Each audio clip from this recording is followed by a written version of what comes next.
পড়ছি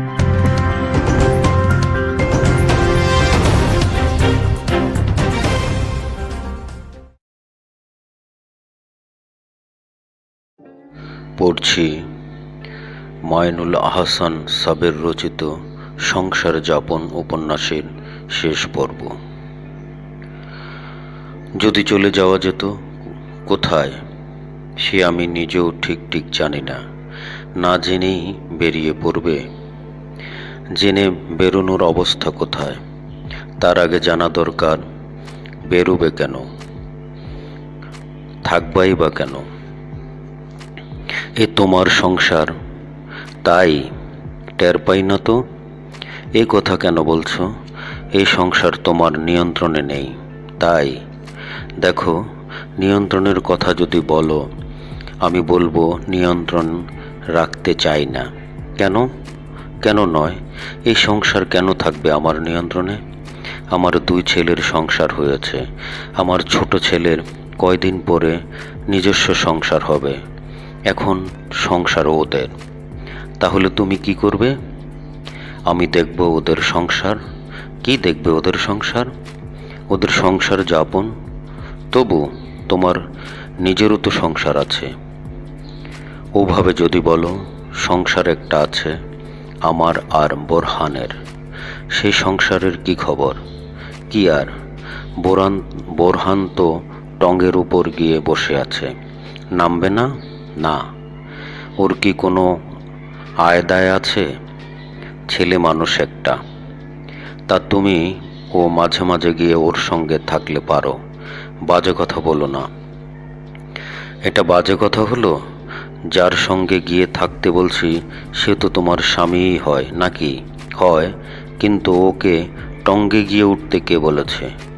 টং না বলে নির্বাসনও বলতে পারো। অত কাব্য নেই আমার ভেতর। কিসের নির্বাসন? তোমার অত্যাচারে অতিষ্ঠ হয়ে। আমার অত্যাচারে অতিষ্ঠ হয়ে তুমি এই কথা বলছো?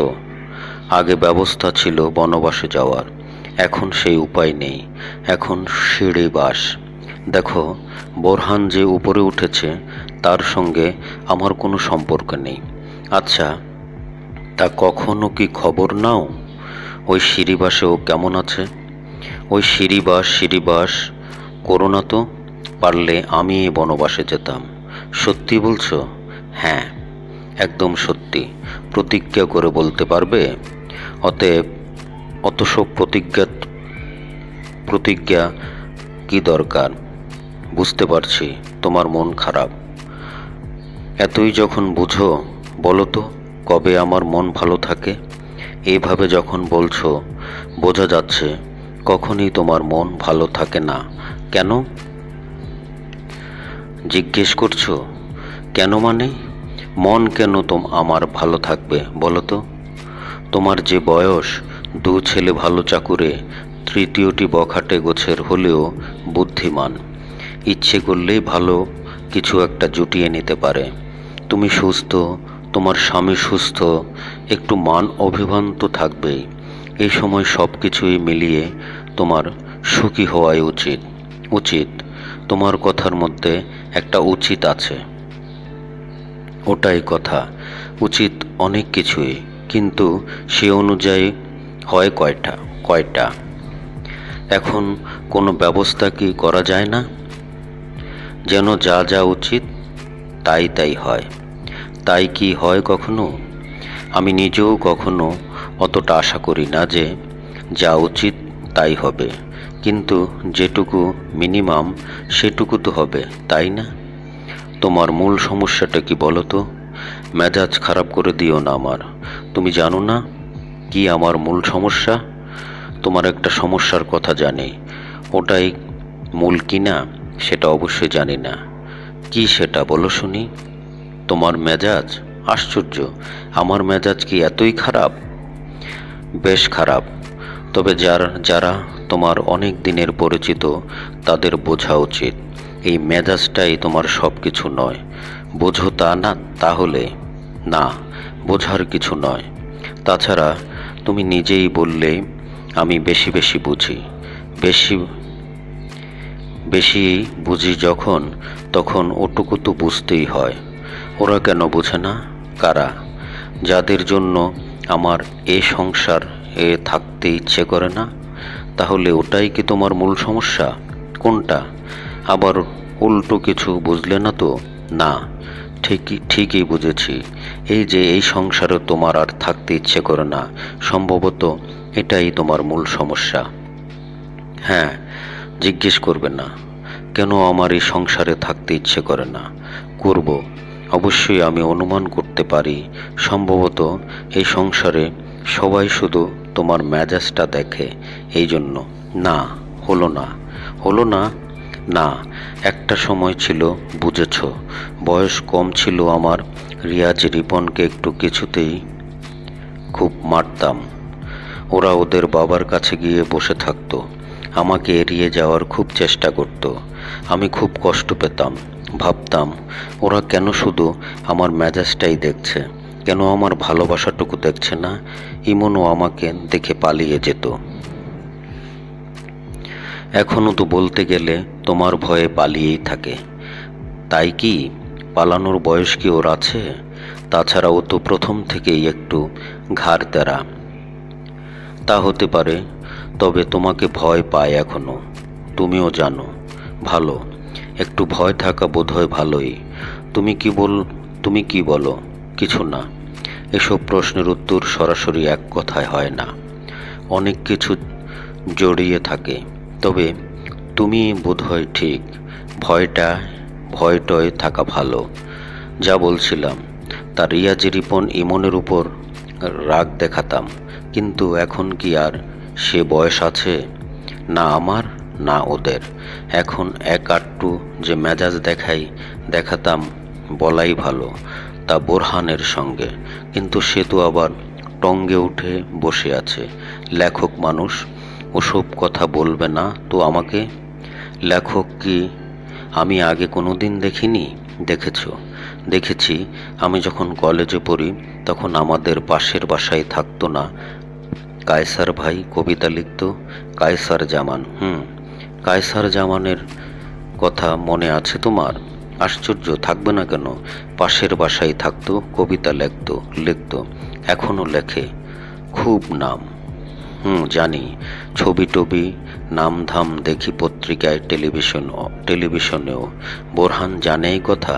না, এটা আর জানানোর মতো কি? জানলে অবাক হবে। অত বড় একজন কবির সঙ্গে তোমার পরিচয় ছিল না বলে আছে বলাই ভালো। দেখা হয়নি বহুদিন, কিন্তু পরিচয় তো আর নষ্ট হয়ে যায়নি। তা ঠিক। তাহলে বুঝে দেখো বোরহান কাকে অত ভাব দেখায়। কবি কি আমি দেখিনি? তাও বটে। শুনো, কায়সার জামান আমাকে নিয়ে একটা কবিতা লিখেছিল। তোমাকে নিয়ে অত অবাক হওয়ার কিছু নেই, লিখতে তো পারে না? তা বোধহয় পারে। কবিতাটার নাম ছিল তুমি চলে গেলে। সবটা বুঝিনি, কিন্তু দারুণ একটা কবিতা। তোমাকে নিয়ে হঠাৎ কবিতা লিখতে গেলে কেন?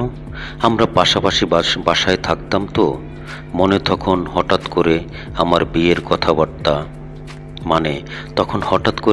বিয়ের কথাবার্তা আরম্ভ হয়েছিল।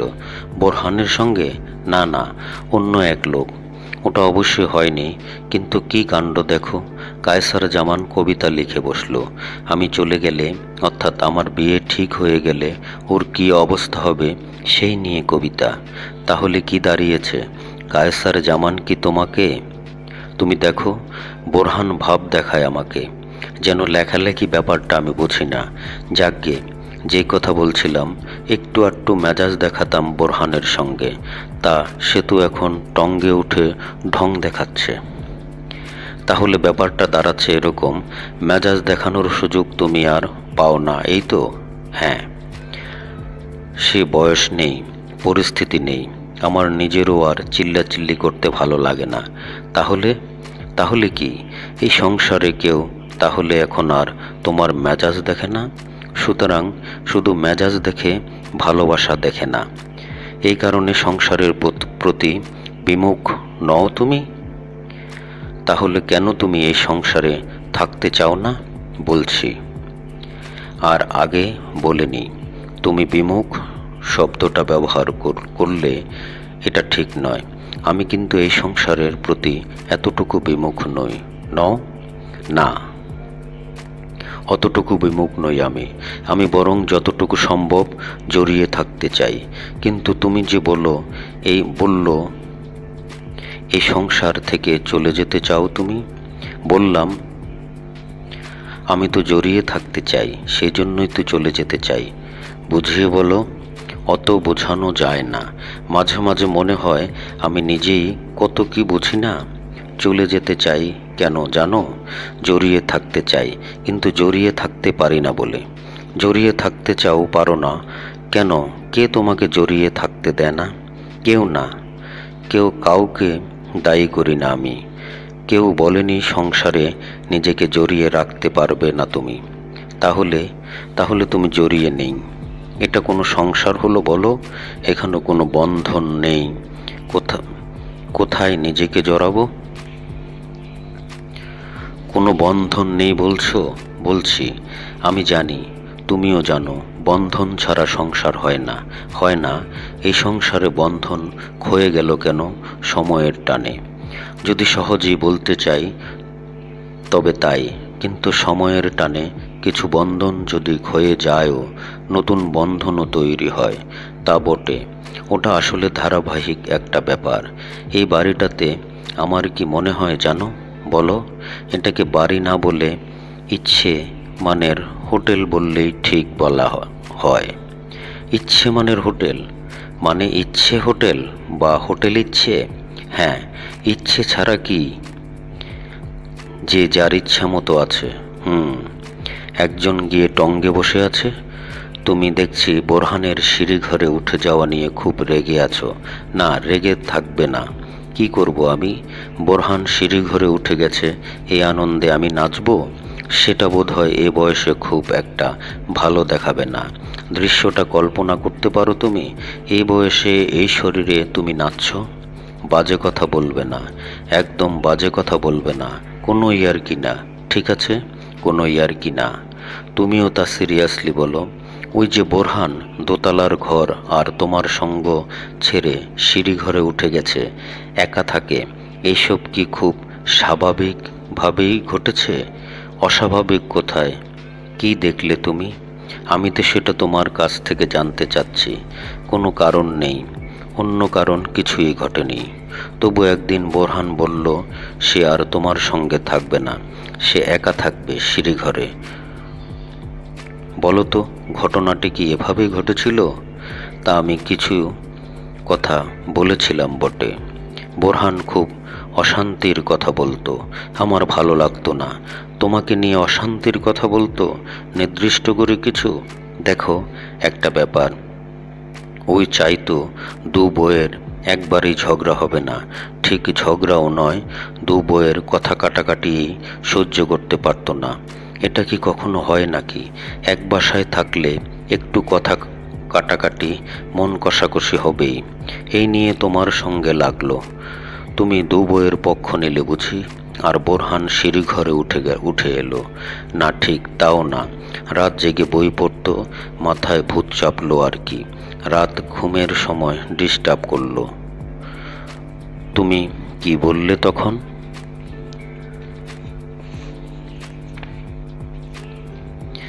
আমি কিছুই বলিনি, কোনো কথাই না। কোনো কথাই যেন একবার বনবাসে যেতে বলেছিলাম, তা ওর অভিমান হলো। এই বয়সে অভিমান বেশি হয় জানো, একদম বাচ্চাদের মতো হয়ে যায় কেউ। এত কিছু কি মনে রাখা যায় না? সামলানো যায়? আমার দিকটাও তো একটু দেখতে হবে নাকি? তা দেখতে হবে, কিন্তু এই কথাও ঠিক যে সারা জীবন তুমিই সামলিয়েছ একা একা। সবার শান্তির দিক তো তুমিই দেখছো। এই বয়সে আমারও কিছু শান্তি পেতে ইচ্ছে করে। আমার এই দিকটাও এখন দেখুক না কেউ। উফ, একটু আগেই তুমি বললে তুমি নিজেকে জড়িয়ে রাখতে চাও সংসারে। আসলে তুমি এখন অন্যের দিকটাই দেখতে চাও। তুমি বলছো, কিন্তু আর বুঝে কয়জন বলো? আমি কি জনে জনে গিয়ে বোঝাবো? এমন তো হতে পারে তুমি নিজেই তোমাকে সরিয়ে নিয়েছ। বেশ দার্শনিক গোছের কথা হলো বটে, তবে কথাটা ঠিক না। দেখো, প্রথমেই বলেছি দুজনের নিজস্ব সংসার আছে, হোক সেটা এ বাড়িতেই। নিজস্ব সংসার তো ছোট ছেলেটাও কোলে রাখার মতো ছোট নেই। ওরা সবাই ওদের নিজেদের মতোই থাকবে, কিন্তু আমারও তো থাকতে হবে কোথাও না কোথাও। আমার মনে হয় কি আমি কোথাও নেই। সমস্যা, কোথাও না কোথাও থাকতে তো হয়। এই জন্যই তুমি চলে যেতে চাও। তুমি কোথাও নেই বলে। আর কি করব? কিন্তু চলে যাওয়াটাও কোনো সমাধান না। তাছাড়া তোমার এই চলে যাওয়ার ইচ্ছে একটা নিশ্চয় কথার কথা না। সত্যি চলে যাব না তো কি করব আমি? এই সংসারের ল্যাজ ধরে বসে থাকব? তাও যদি থাকতো, আসলে একটা পরিবর্তন দরকার। একটা বড়সড় ঘটনা ঘটলে সবাই বোধহয় নড়ে চড়ে উঠত। হ্যাঁ, আমি মরলে যদি হয়, তাতে তোমার কি লাভ? তুমি তো আর দেখে যেতে পারলে না। তবু মরি, আর জোরাক শান্তি পাই। অবশ্যই প্রায় মরেই তো আছি। হ্যাঁ, একটু চিল্লাচিল্লিও করতে পারছো না। আমি হয়তো চিল্লাচিল্লি করি না। এই যে আমার বিবাহিত 2 ছেলে, দিন কয়েক হলো ওদের কারো সংসারেই শান্তি নেই। না বলুক আমাকে, আমি টের পাই। দোষ ছেলেদের না বউদের, তা আমি দেখতে যাব না। আমার কথা হলো, ঝগড়া যখন ঝগড়ার মতোই হোক সেটা, তা না হলে ওরা মুখে কুলু পেটে বসে আছে বলে একটু চিল্লাচিল্লি করতে পারে না ওরা? একটু ধমকাধমকি, দরকার হলে একটু ভাঙচুর। বোরহানকে তুমি যে ধমকাতে, বাপ রে, ও একদম নিঃশ্বাস ফেলার সময় পেত না। সে ধমক আমার ছেলে বা ছেলের বউ কাউকে দিয়েই হবে না। তবে যেটুকু ওরা পারে সেটুকু বা কেন করে না? আমার 2 ছেলের মূর্তির মতো অফিসে যায়, মূর্তির মতো অফিস থেকে ফেরে। আর 2 বউ কাঠের পুতুল হয়ে সারাদিন ঘরে বসে থাকে। আর ছোট ছেলেও হয়েছে আরেক পিকলুস। ছোটরা তো সবসময় বাড়ি মাথায় করে রাখে, কিন্তু ও কি করে? ও কিন্তু বাড়ি মাথায় করে রাখতো। মনে নিশ্চয়ই আছে তোমার। কে ওকে বদলাতে বলেছে? এখনো বাড়ি মাথায় করে রাখুক না। বয়স হয়েছে, সবাই বদলে গেছে, কিন্তু ও কি একা আগের মতো থাকতে পারে? তাহলে এভাবে যাবে বাকি জীবন, ছোট পুকুরের কচুরি পানার মতো। সবাইকে নিয়ে একটা মিটিং বসো, কচু হবে। তবে সবার একসঙ্গে হওয়াটা বোধহয় জরুরি। সেই জন্য মিটিংয়ের কথা বলছি। বাজে কথা বলো না। সবার একসঙ্গে হওয়া দরকার তো। আমি মরলে সেটা হবে, সেই পুরনো কথা। তাতে তোমার কি লাভ? তার চেয়ে একটা ঘটনা ঘটুক বড় ধরনের। হ্যাঁ, যেমন ভূমিকম্প। কে ডাকছে? কে রে কে? বিউটি তুই? পারভিন আক্তার বিছানায় উঠে বসলো। দরজার কাছে পর্দা ধরে দাঁড়িয়ে আছে। বিউটি বলল, খালাম্মা, কখন থেকে ডাকতাছি? আপনার ঘুম ভাঙছে? না। হুম, ভেঙেছে। তুই উঠেছিস যে? তুই তো এত তাড়াতাড়ি উঠিস না। একখান খারাপ স্বপ্ন দেখছি খালাম্মা, মন খারাপ। দেখলাম বাজান মইরা গেছে। মইরা গিয়ে আমার ডাকতাছে। আমি বাজান রে দেখতে বাড়ি যাবো খালাম্মা। কি স্বপ্ন দেখলি আর বাড়ি যাবি? স্বপ্নে কি কখনো সত্যি হয় নাকি? আমার মন পোড়ায় খালাম্মা, আমি বাড়ি যাবো। আশ্চর্য, বাড়ি যাব বললেই কি যাওয়া হয়? এদিকে গোছানোর ব্যাপার আছে না। আমি কালকাই বাড়ি যাবো খালাম্মা। আমি ফোন করে সব খবর এনে দিচ্ছি। তোকে এত বাড়ি জামো করতে হবে না। আমি কালকাই বাড়ি যাবো খালাম্মা, কালকাই যাবো। পারভিন আক্তার বুঝতে পারল বিউটিকে কাল না হোক পরশু ছেড়ে দিতে হবে। ফোনটা এলো দুপুরবেলা। একটু আগে পারভিন আক্তার দুপুরের খাবার সেরে উঠেছে। তার সঙ্গে বোরহানুদ্দিনও ছিল। তবে খাবার শেষ করেই সে সিঁড়িঘরের দিকে ছুটে গেছে। সে কি কি এক গুরুত্বপূর্ণ লেখা আরম্ভ করেছে, তার আত্মজীবনী। ওটা নিয়ে নতুন করে ভাবছে সে। আবার এখনই গিয়ে ওই ভাবনাটা ধরতে না পারলে লেখাটার সূচনা এলোমেলো হয়ে যেতে পারে। পারভিন আক্তার একবার ভেবেছিল ধমকাবে, কিন্তু এই দুপুরবেলাটায় কেমন ক্লান্তি হইচই করতে ইচ্ছে করে না। বিউটি নেই বলে কাজের চাপ বেশি। কাজের লোক থাকলে বোঝা যায় না। একজন মানুষের একটা বাড়িতে কত যে রান্না একটা ঝামেলা। তবে দু বউ ভাগাভাগি করে ওটার বেশিরভাগ সেরেছে। পারভিন কিছুটা সময় তাদের সঙ্গে থেকেছে। বিউটি নেই এই কয়েকটা দিন, তাই কিছুটা হলেও অন্যরকম। এই যেমন দু ছেলের বউ রান্না করছে, পারভিন তাদের সঙ্গে আছে। কথাবার্তা আর মৃদু হাসি ঠাট্টা হচ্ছে। এই একসঙ্গে থাকাটাই পারভিনের পছন্দ। খাবার টেবিলে আবার একসঙ্গে বসাটা অবশ্য এখনও আরম্ভ হয়নি। আজ যেমন রুবাব খেয়েছে প্রথমে, তারপর ছোট বউ, তারপর বড় বউকে অবশ্য সে আর বোরহান কিছু সময়ের জন্য পেয়েছিল। বড় বউ খাওয়া শেষ করে দাঁড়িয়েই থাকতে চেয়েছিল টেবিলের পাশে, শ্বশুর শাশুড়ির খাওয়া তদারক করতে। এটা বোরহানের খুব পছন্দ। খাওয়ার সময় কেউ একজন পাশে দাঁড়িয়ে থাকবে, না বললেও জোর করে এটা ওটা তুলে দেবে। কিন্তু পারভিনের এটা খুব অপছন্দ। খাওয়ার সময় মাথার উপর কেউ দাঁড়িয়ে থাকলে তার অসহ্য লাগে। সুতরাং তার কথাতেই বড় বউ ঝিনুক ঘরে গেছে। তবে সে বলে গেছে খাওয়া শেষ হলে এসে সে টেবিল গোছাবে। এই কাজটা পারভিনই পারে, এমন কিছু নয়। খাবার টেবিল থেকে বাসনকোসন সরিয়ে রান্নাঘরে নিয়ে যেতে হবে। টেবিলে খাবার দাবার কিছু পড়লে সেটা তুলে ফেলতে হবে। তারপর কাপড় ভিজিয়ে টেবিলটা মুছে দিতে হবে। এই তো। কাপড় ভিজিয়ে চিপে নিয়ে টেবিলের পাশে দাঁড়ালো পারভিন। ফোনটা তখন এলো। কয়েক পা এগোতেই হলো পারভিনকে। ওপাশে ছোট বোন ছন্দা কুমিল্লা থেকে মাঝে মাঝেই সে ফোন করে। ওপাশে ছন্দা। এটা বুঝতে পেরে পারভিন খুব হালকা গলায় জিজ্ঞেস করলো, কিরে, কি খবর? ছন্দা বলল, এই তো। পারভিন চুপ করে থাকলো। ছন্দা জিজ্ঞেস করলো, কি করছিলে? খেয়ে উঠলাম। এত দেরিতে? শোনো, একটা খারাপ খবর আছে। খারাপ খবর? বলবি না মানে? কিন্তু কি খারাপ খবর? বিউটি, ওর বাবা মারা গেছে। আরে না, শোন বলে ছন্দা কিছুক্ষণ চুপ করে থাকলো। শোনো, বিউটি এখানে এসে খুব বাজে একটা অভিযোগ করেছে। পারভিন তার ছোট বোনের গলার গাম্ভীর্যে একটু হাসলো। কি বলেছে? খুব বেশি খাটান হতো ওকে। না, শোনো, ও বলেছে ও প্রেগন্যান্ট। মানে আবার কি? ছন্দার গলায় একটু উষ্মা। আমাকে এসে বলেছ সে প্রেগন্যান্ট। মাকে সঙ্গে নিয়ে এসেছিল, বিচার দিয়েছে। এসব কি বলছিস তুই? মানে এগুলো কি কথা? কি বলছিস বিউটি? কিসের বিচার? নির্দিষ্ট করে কারো কথা বলছে না, তবে তোমাদের বাড়ির কথাই বলছে ওখানে জানালে বিচার হবে না, তাই বাবার অসুখের কথা বলে চলে এসেছে। এখানে সবাইকে জানিয়ে দলবল নিয়ে ঢাকা যাবে, পত্রিকা অফিসেও যাবে।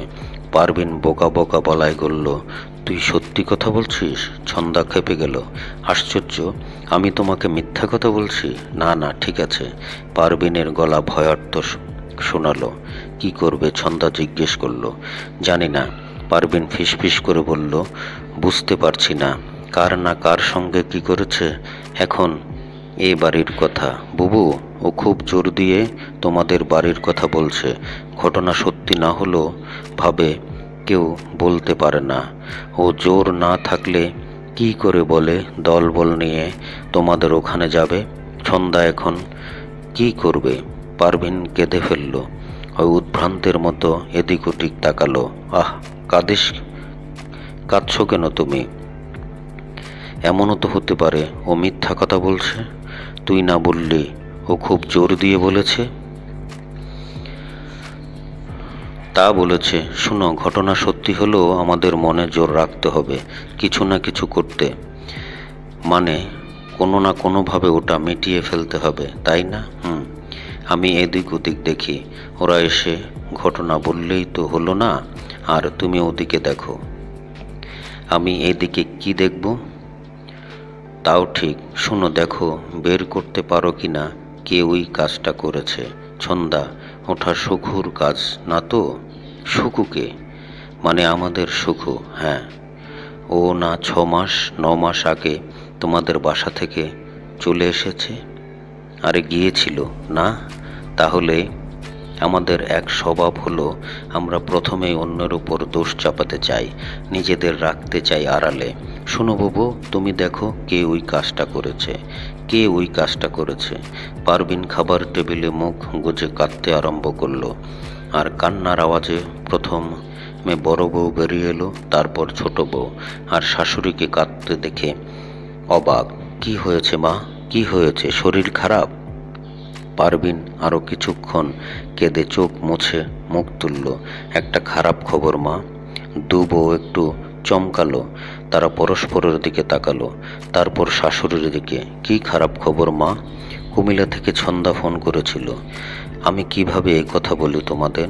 ছন্দা বলল, বুঝেছ? ছন্দা বলল, বিউটি ওখানে গিয়ে জানিয়েছে ও প্রেগন্যান্ট। বলেছে এই বাড়ির কেউ একজন ওটা করেছে। দু বউ দুজনের দিকে তাকালো, তারা কেউ কিছু বলল না। আমি আর কি বলবো? পারভিন চোখ মুছতে মুছতে বলল, তোমরা দেখো মা। ঝিনুক মা বলে কিছুক্ষণ চুপ করে থাকলো। সে বলল, মা, বিউটি তো মিথ্যা কথা বলতে পারে, তা ওর লাভ? মিথ্যা হুমকি দিয়ে যদি কিছু আদায় করতে পারে? মানুষ অনেক সময় নার্ভাস হয়ে সত্য মিথ্যা যাচাই না করেই টাকা পয়সা দিয়ে মিটমাট করে ফেলতে চায়। পারভিন কিছু বলল না। এরকম ঘটনা কিন্তু অনেক ঘটেছে। কিন্তু ছন্দা বলল, বিউটি খুব জোর গলায় জানিয়েছে ওর মাকেও নিয়ে গিয়েছিল। ঘটনা সত্যি না হলে নাকি ওভাবে অত জোর দিয়ে কেউ বলে না। খালা এসব বলেছেন? হ্যাঁ, ছন্দা ওকে আমাদের এখানে কাজ করতে পাঠিয়েছিল। ঝিনুক আর তাসনিম চুপ করে থাকলো, আর পারভিন ফুপিয়ে কাঁদল। আমার ভাবতেও লজ্জা লাগছে, ঝিনুক আর তাসনিম চুপ করে থাকলো।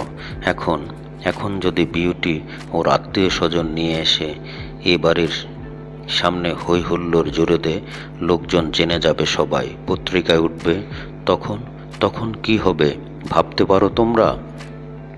ঝিনুক আর তাসনিম নিঃশব্দে মাথা দোলালো। না, তারা তা ভাবতে পারে না। রিপন কোনো কারণ নেই এক অধস্তনকে ডেকে ধমকালো। অধস্তন অবাক, সে কারণে ধমক। সেটা ধমকের কারণে হতে পারে না, কারণ চাকুরিতে জয়েন করার পর সে এভাবেই নোট তৈরি করেছে। তবে বস বলে কথা, জানা আছে, বস ইজ অলওয়েজ রাইট। সুতরাং সে মাথা নিচু করে রুম থেকে বেরিয়ে গেল। রিপন পিয়নকে ডাকলো, নো ডিস্টার্বস, বুঝেছ? কেউ এখন ঢুকবে না আমার রুমে। এই আদেশটি কখনো কখনো তার জন্য আর্থিক দিক দিয়ে ক্ষতিকর বই কি। তার কাছে হরেক কিসিমের লোক আসে, তাদের কারো কারো কথা শুনলে, তাদের আবদার অনুযায়ী ফাইল ছাড়লে দুটো পয়সা আসে। তবে সে যাই হোক, এখন সে কারো সঙ্গে দেখা করবে না। সে এখন একটু একা থাকতে চায়। এখন উচিত অফিসে না থেকে বাইরে বেরিয়ে দূরে কোথাও চলে যাওয়া, অনেক দূরে, যেখানে কেউ তাকে চেনে না আর বিরক্ত করবে না। কিন্তু এখনও অফিস থেকে বের হওয়ার কোনো উপায় নেই। চেয়ারম্যান সাহেব জানিয়ে রেখেছেন যে কোনো সময় জরুরি একটা মিটিং আরম্ভ হতে পারে। এই চেয়ারম্যানটা চুতিয়া টাইপের। মিটিংয়ের কথা বলে খামোখা ব্যস্ত রাখে, যেন অমন ভাবসাব না দেখালে তারা সবাই ভুলে যাবে এই বেটা চেয়ারম্যান। মাঝে মাঝেই তো এরকম হয়, চেয়ারম্যান মিটিংয়ের কথা বলে, তারা সবাই অপেক্ষা করে, কিন্তু মিটিং আর হয় না। আজও বোধহয় সেরকমই হবে। কিন্তু কি উপায়? বেরোনো যাবে না অফিস থেকে, বসে থাকতে হবে। বাড়িতেও বড় ঝামেলা। যতক্ষণ সে ঘরে থাকে, তাসনিম আর চোখে বারবার তার দিকে তাকায়। আশ্চর্য, কি করেছে সে? কেন বারবার আর চোখে তার দিকে তাকাতে হবে? বাসার কাজের মেয়ের সঙ্গে ওসব করা এটা খুব সহজ ব্যাপার বই কি? হরদম ও বাড়িতে হচ্ছে জোর করে বা মিলেমিশে এ কাজ করছে ও কাজ করছে, তবে সে করেনি। তাসনিমের এটা জানা উচিত যেন তাসনিমের উচিত তার সঙ্গে কথা বলে প্রকৃত অপরাধীকে শনাক্ত করার চেষ্টা করা। কিন্তু একটার বেশি দুটো কথা বলছে না তাসনিম, বরং আর চোখে বারবার তার দিকে তাকিয়ে যেন নিশ্চিত হতে চাচ্ছে অপরাধী সেই কিনা। এই আর চোখে তাকানো একটা খুব অস্বস্তিতে ফেলেছে তাকে। প্রথম দিনের পরিস্থিতি অবশ্যই আরও ভয়ঙ্কর ছিল।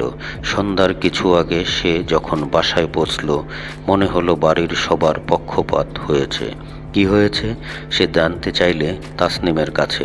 তাসনিম তার মুখের দিকে অপলক তাকিয়ে থেকে জানালো ব্যাপারটা, যেন ওই ঘটনা শোনার সময় তার মুখের অবস্থা দেখে সে কিছু একটা বুঝে ফেলবে। তাসনিম আবার তার মুখোমুখি হলো রাতে খাবার পর। ওটাকে অবশ্য খাওয়া বলে না, যেন বাড়িতে সদ্য মানুষ মরেছে কোনো মতে নাকে মুখে দুটো খাবার গুজে সে বিছানার উপর এসে বসেছে। তাসনিম কিছুক্ষণ পর এসে তার মুখোমুখি বসলো। কিছুক্ষণ পর বলল, একটা সত্যি কথা বলবে তুমি? সে হাসলো, একটু চেষ্টা করলো হাসার। হ্যাঁ বলবো।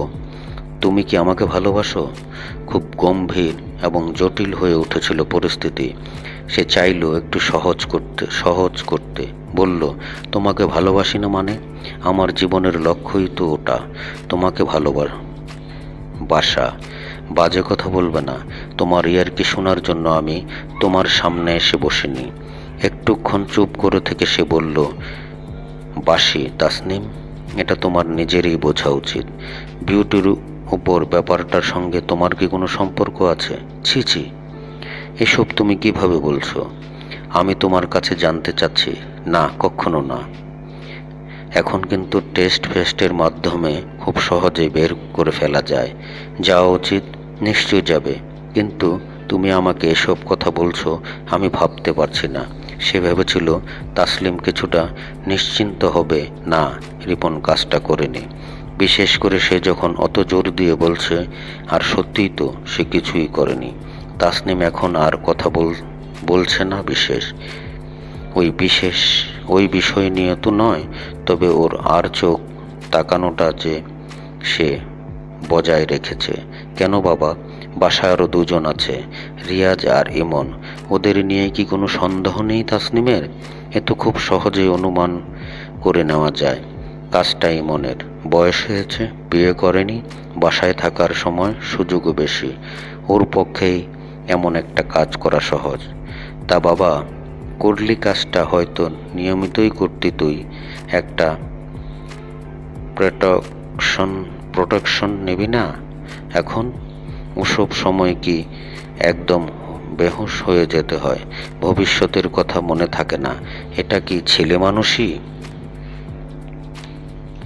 তবে ভবিষ্যতের কথা ভেবে প্রোটেকশন নেয়নি, এটা ছাড়া রিপনের এরকম মনে হলো। রিপনের অবশ্যই এরকম মনে হলো। পুরো দোষটাই মনের উপর চাপিয়ে দেওয়ার যুক্তি নেই। বিউটি নামের মেয়েটা ছিল বড়ই, কি বলবে, ছিল তার কি দারুণ একটা জিনিস। ইচ্ছে হতেই পারে মেয়েটিও বড় ঢলে পড়ত। সেও যে বার কয়েক এমন একটা তীব্র ইচ্ছা বোধ করেনি তাও নয়। তবে কথা ওটাই, ভবিষ্যৎ মনে রাখতে হবে। তার চেয়েও বড় কথা, কাজটা সে করেনি। ইমন না করলে রিয়াজ করেছে, কিন্তু সে করেনি। হ্যাঁ, রিয়াজের কথাই বা সে ভাববে না কেন? এমন তো নয় যে রিয়াজ ওই কাজটা কখনো করতে পারে না। যতই দার্শনিক একটা ভাব ফুটিয়ে রাখুক না কেন, কাজটা তার পক্ষে কঠিন কিছু না। হ্যাঁ, একটু অবাক হয়তো তারা হবে। তা অবাক তো তারা কত কিছুতেই হচ্ছে। সুতরাং ব্যাপার দাঁড়াচ্ছে রিয়াজ কিংবা ইমন। খুব সহজ হিসাব, সরল হিসাব। তাহলে কেন বারবার তাসনিম তার দিকে আর চোখে তাকায়? তাকায়। বরং তাসনিমের কি উচিত ছিল না তাকে এসে জিজ্ঞেস করা, আচ্ছা বলো তো রিপন, এমন একটা বাজে কাজ কে করলো?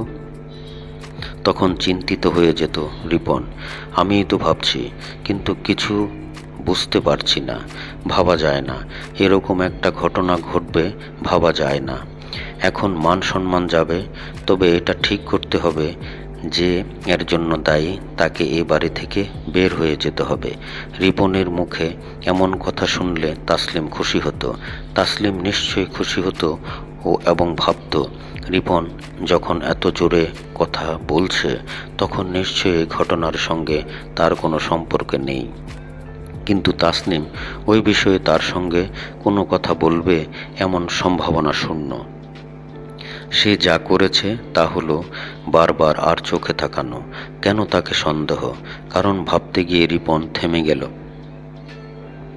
তার শারীরিক ইচ্ছে বেশি, প্রয়োজন বেশি।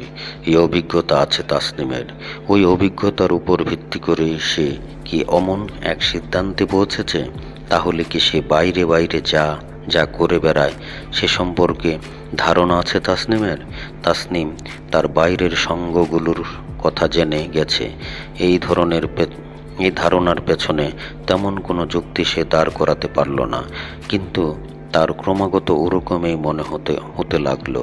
সে বুঝতে পারল না কি করবে। সে টাইয়ের নট ঢিলে করে দিল, চেয়ার ছেড়ে উঠে দাঁড়িয়ে জানালার পাশে গিয়ে দাঁড়ালো।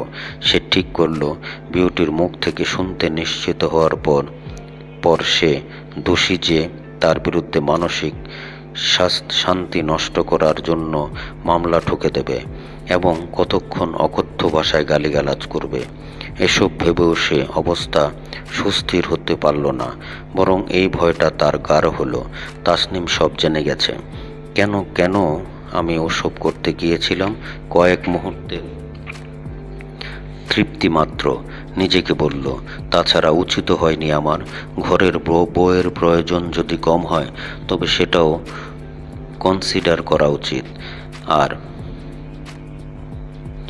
কমই বা বলি কেন, হয়তো ওরটাই স্বাভাবিক, আমারটা বেশি হলো বলে তাকে ফাঁকি দিতে হবে, এটা অনুচিত। রিপন জানালার পাশ থেকে সরে এসে টেবিলের পাশে দাঁড়ালো, হাত বাড়ালো টেলিফোনের দিকে। টেলিফোন ধরল রুবাব। খামোকা খেপে গেলে কেন রিপন? এই ছেলে, তুই ধরেছিস কেন? তোর চাচিকে দে। বলে তার খেয়াল হলো রুবাবের সঙ্গে ব্যবহারটা খারাপ হয়ে গেল। তখন সে, রুবাব শোনো বলে থামাতে চাইল, কিন্তু রুবাব ততক্ষণে রিসিভার নামিয়ে রেখেছে। একটু পর রিপন তাসনিমের গলা শুনল ওপাশ থেকে, হ্যালো। আমি তখনই বলল রিপন। তারপর কিছুক্ষণের নিরাপত্তা। রিপন ঠিক অনুমান করতে পারল না টেলিফোনের এদিকে সে এটা জেনে তাসনিমের চেহারায় কোনো পরিবর্তন এসেছে কিনা। রিপন আবার বলল, আমি। হ্যাঁ বুঝেছি, বলো। কিন্তু কি বলবে সে বলল, কেমন আছো? তাসনিম নিশ্চয় অবাক হলো, তবে তার গলা শুনে সেটা বোঝা গেল না। আছি। ফোন করেছে কেন? এটা একটা প্রশ্ন হলো? ফোন সে করতে পারে না? বউকে ফোন করতে হলে সবসময় কারণ থাকতে হবে। সে বলল, অমনি মনটা ভালো নেই। তাসনিম বলল, শুনো, মাকে দাও। মাকে? হ্যাঁ মাকে। মা এসে ফোন ধরল।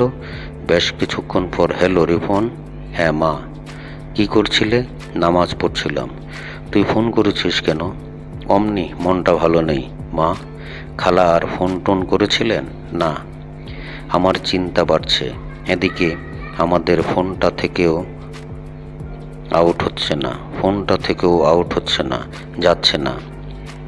আচ্ছা দাঁড়াও, আমি এখন কমপ্লেন করছি, আধ ঘন্টার মধ্যে ঠিক হয়ে যাবে। কর। মার গলায় খুব যে একটা উৎসাহ ফুটল তা নয়। তুমি ভালো আছো তো? এই প্রশ্ন জিজ্ঞেস করে হঠাৎ রিপন নিজের খুব লজ্জা লাগলো, কিন্তু এই প্রশ্ন এখন ফিরিয়ে আনা যায় না। সে বরং বলল, কারণ তার ওরকমই বলতে ইচ্ছে হলো, তুমি কিছু চিন্তা করো না মা, সব ঠিক হয়ে যাবে। রিসিভার নামিয়ে রেখে সে টের পেল তার অস্থিরতা অনেকটা দূর হয়েছে। ঠিক মার পাশে দাঁড়িয়েছিল তাসনিম। তার রিসিভার নামিয়ে রাখলেই সে জিজ্ঞেস করল, কি বলল মা? মা বোধহয় মুহূর্তের জন্য একটু অন্যমনস্ক হয়ে গিয়েছিল। সে শূন্য চোখে তাসনিমের দিকে তাকালো। কি বলছো? রিপন কি জরুরি কিছু বলল আপনাকে? আমিও তাই ভেবেছিলাম, তবে এভাবে তো টেলিফোন করেও করে না কখনো। কি বলল? না কি আর জানতে চাইলো ওর খালা ফোন করেছিল কিনা। বলল চিন্তা না করতে, বলল সব কিছু ঠিক হয়ে যাবে, ফোনের অফিসেও কমপ্লেন করবে বলল। দেখি। মা ঘরে ফিরে গেল। তাসনিম ওখানে দাঁড়িয়ে থাকলো। তার খটকা লাগছে। রিপনের এত উৎসাহ কেন? তার হিসেব মতো রিপনের এখন গুটিয়ে থাকা উচিত, একদম চুপ করে থাকা উচিত। কিন্তু রিপন উল্টোটা করছে। মার কাছে জানতে চাইছে কুমিল্লা থেকে খবর এসেছে কিনা। টেলিফোন ঠিক করার চেষ্টা করছে যেন কুমিল্লা থেকে ফোন না এলেও মা ফোন করে খবর নিতে পারে। কেন? রিপনকে দেখাতে চাইছে সে ওই ঘটনার সঙ্গে একদম জড়িত নয়, তাই কি? এরকম ভাবতে গিয়ে তাসনিম টের পেল তার ভেতর এক অদ্ভুত অনুভূতি হচ্ছে। সে দেখল এরকমই তার ভাবতে ইচ্ছে করছে, ভাবতে ভালো লাগছে। তাসনিমের কান্না পেল। সে ছুটে গেল ঘরে। ড্রেসিং টেবিলের সামনে দাঁড়িয়ে নিজেকে দেখল, তাকিয়ে দেখল নিজের দিকে। তারপর জিজ্ঞেস করল, কি মনে হচ্ছে তোমার? রিপনের কোনো সম্পর্ক নেই ওই ঘটনার সঙ্গে? তার বলার ইচ্ছে হলো, নেই, অবশ্যই নেই। কিন্তু সে বলল, এটা কি বলা যায় বলো? তুমি নিশ্চয়ই চাচ্ছ ওই ঘটনার সঙ্গে ওর যেন কোনো সম্পর্ক না থাকে। আশ্চর্য, এটা বলার কিছু হলো? আমি তো সেটা চাইবই, তাই না? যদি ওর সম্পর্ক থাকে ওই ঘটনার সঙ্গে, তাহলে কি হবে বুঝতে পারছো তুমি? না, কি হবে আমিও সেটা জানি না। তুমি কিন্তু প্রথম থেকেই ওকে সন্দেহ করে বসে আছো।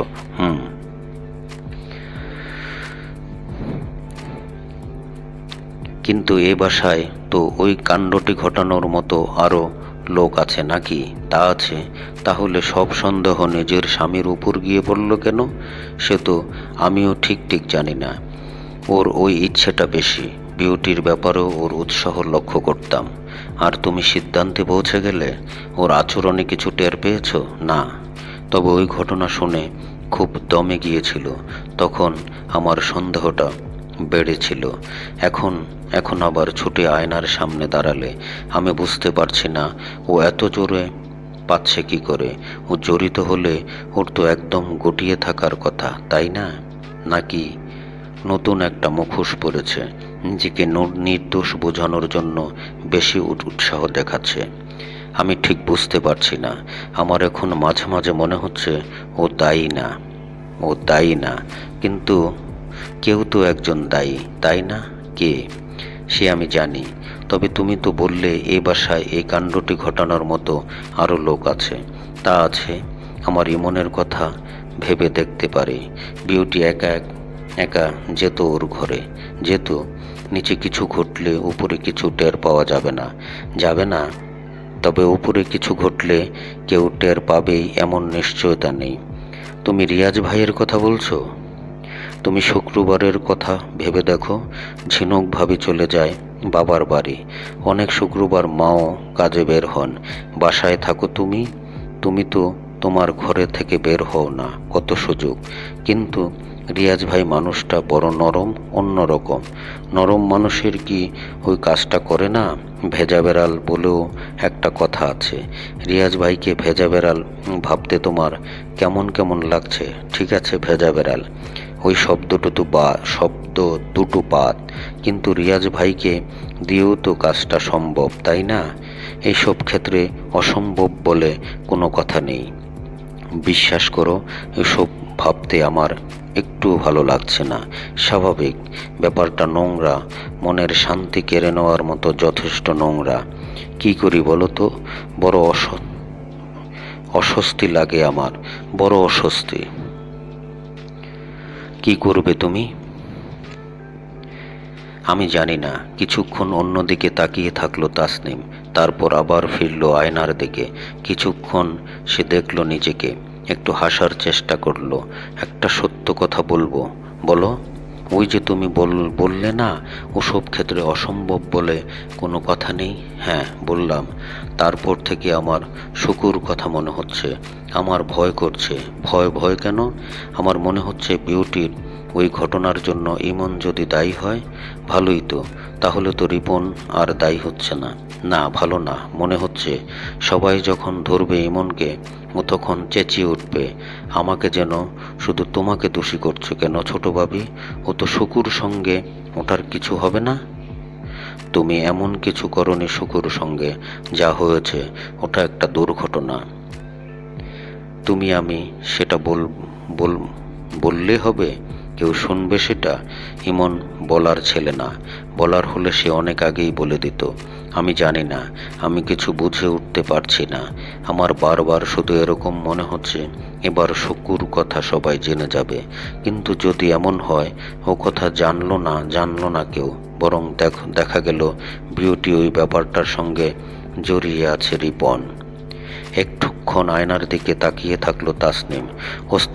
অস্থিরতাটুকু বাড়ল তার। সে দ্রুত সরে গেল আয়নার সামনে থেকে। এক মুহূর্তে ভাবল সে, তারপর বের হলো ঘর থেকে। মায়ের ঘরে সামনে গিয়ে 2 সেকেন্ড সে দাঁড়ালো। তারপর কোনো রকম আওয়াজ না করে সে ভেতরে ঢুকে পড়ল। তবে ঢুকে পড়ার ও একটা আওয়াজ আছে। মা বিছানায় বসে তাসবিহ গুনতে গুনতে চোখ তুলে তাকালো। মা, তাসনিম বলল। মা তাকিয়ে থাকলো। আপনি আমাকে একটা সত্যি কথা বলবেন? অত ছটফট করো না। কি জিজ্ঞেস করবে তুমি? সত্যি করে বলেন তো মা, আপনার কাকে সন্দেহ হয়? মা চুপ করে তাকিয়ে থাকলো তাসলিমের দিকে। তাসনিম ছটফট করে উঠল। বললেন, মা, কাকে সন্দেহ হয় আপনার? অসহায়ের মতো মা মাথা নাড়ল। কাউকে না মা, আমার কাউকে সন্দেহ করার ইচ্ছে হয় না। তাসনিম বোকার মতো তাকিয়ে থাকলো। মা বলল, তোমাকে খুব অস্থির দেখাচ্ছে, তুমি বসো আমার কাছে। তাসনিম মার কাছে বসলো। ম্যাকার্থি, এই নামটা মাথার ভেতর ঘুরছিল রিয়াজের। কেন যে কোনো সময় এই নামটা চলে আসে সামনে। সেদিন এক কলিগের রুমে আরও কয়েকজন মিলে আড্ডা দিতে দিতে রিয়াজ হঠাৎ বলল, ম্যাকার্থি। তেমন জোরে নয় অবশ্য, নামটা শুধু তার মুখ থেকে বেরিয়ে গেল। তবু কলিগদের কেউ কেউ শুনে ফেলল সেটা। একজন জিজ্ঞেস করল, তুমি কি বললে? আরেকবার ঘরে বসে থাকতে থাকতে সে বলল, ম্যাকার্থি। অথচ এই ম্যাকার্থি, এই ডিল্টন ম্যাকার্থিকে কে চেনে না? টেলিভিশনের পুরনো দিনের একটা সিনেমা দেখেছিলাম সে কয়েকদিন আগে। 40 দশকের সময়কার। সিনেমা শেষ হলে সে টিভি স্ক্রিনের দিকে তাকিয়েছিল, নাম দেখছিল কলাকুশলীদের। ও সময় সে ডিল্টন ম্যাকার্থির নাম দেখে, অ্যাসিস্ট্যান্ট ক্যামেরাম্যান। এরপর থেকে নামটা তাকে পেয়ে বসেছে। তার মনে হচ্ছে লোকটা কি বেঁচে আছে, লোকটা কি সুখী ছিল, অন্য আরও ছবিতে অ্যাসিস্ট্যান্ট হিসেবে কাজ করেছিল, পরে কি চিফ ক্যামেরাম্যান হতে পেরেছিল। এখনও যদি লোকটা বেঁচে থাকে তবে নিশ্চয়ই বুড়ো হয়ে গেছে। রোদ আর ছায়া মাখা বাড়ির বারান্দায় রেলিং চেয়ারে বসে দোল খেতে খেতে লোকটা কি পুরনো দিনের কথা ভাববে। সে অবশ্যই জানে এই ডিল্টন ম্যাকার্থি থাকবে না, চলে যাবে। সে ভুলে যাবে ওই নাম, কিন্তু আবার কেউ চলে আসবে ম্যাকার্থির জায়গায়। ম্যাকআর্থার কিংবা শ্যামপ্রসাদ, গঙ্গারাম, সুলেমান ভাই, নিকিতা, দিমিত্রভ, কিংবা সে চোখের সামনে দেখবে স্পেনের কোনো খামার বাড়ি, সাইপ্রাসের কোনো নির্জন রাস্তা। সে দেখবে আর দীর্ঘ শ্বাস ফেলবে। এই পৃথিবীতে সে একটি মাত্র জীবন যাপনের জন্য এসেছে। অভিযাত্রী Scott, commander Robert Falcon Scott অ্যান্টার্কটিকায় 2টি অভিযান চালিয়েছিলেন। সেটা এই শতকের একদম প্রথম দিকের কথা। ওই শ্বাসরুদ্ধকর অভিযানের বর্ণনা দিয়েছেন তার ভয়েস অব দি ডিসকভারি বইয়ে। ওই লেখা পড়ার পার হয়ে গেল। এর মধ্যে লিয়াকত এলো একদিন। চেহারায় সেই সর্বনাশের ছাপ আর নেই। সেই লিয়াকতকে জিজ্ঞেস করলো, কিরে, কেমন আছিস তুই? ভালো, তুই? সে বেশ কিছুক্ষণ চুপ করে থেকে থাকলো। আমার ভালো লাগে না দোস্ত। Life is so fearsomely monotonous. মানে আমার কথা নয়, স্কটের কথা। স্কট অবশ্যই জীবন সম্পর্কে মন্তব্য করেননি, অ্যান্টার্কটিকা সম্পর্কে বলতে। লিয়াকত আগ্রহ দেখালো না, বলল, তোকে একটা কথা বলতে এসেছি দোস্ত। বল। সে ভাবল ওই পুরনো ঘটনার কথাই বলবে লিয়াকত অবশ্যই পুরনো ঘটনার কথাই বলল, তবে ডেভেলপমেন্টটা অন্যরকম। সে অবশ্যই বলার আগে কিছুক্ষণ চুপ করে থাকলো, তারপর হাসলো একটু। সেলিনার সঙ্গে আমার মিটে গেছে। Good news. কিভাবে মিটলো? আমি গিয়ে টোটাল সারেন্ডার করলাম। বললাম, একটা ভুলের জন্য তোমার প্রতি আমার এতদিনকার ভালোবাসা মিথ্যে হয়ে যেতে পারে না। বিশ্বাস করলো। ওকে যে আমি পাগলের মতো ভালোবাসি এটা তো ও জানে। আর ওই ঘটনাটা স্রেফ একটা অ্যাক্সিডেন্ট ছিল, ওটাও বোধহয় বুঝতে পেরেছে। তা ছাড়া ও না ফিরলে সংসারটা ভাঙতো আমাদের। এটাও নিশ্চয় চাইনি। ও ফিরেছে, এখন অবশ্য একটু কোল্ড। ঠিক আছে, ঠিক হয়ে যাবে। ইউ মাস্ট বি আর সাম টাইম। তা তো বটেই।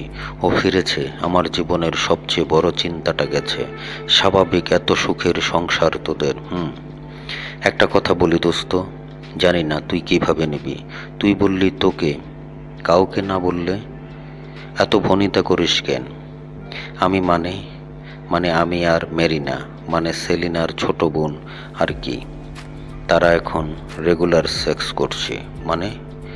বলল এত সহজে বলল, যেন যে চমকায়নি, যেন সে সাধারণ একটা ব্যাপার জিজ্ঞেস করেছে।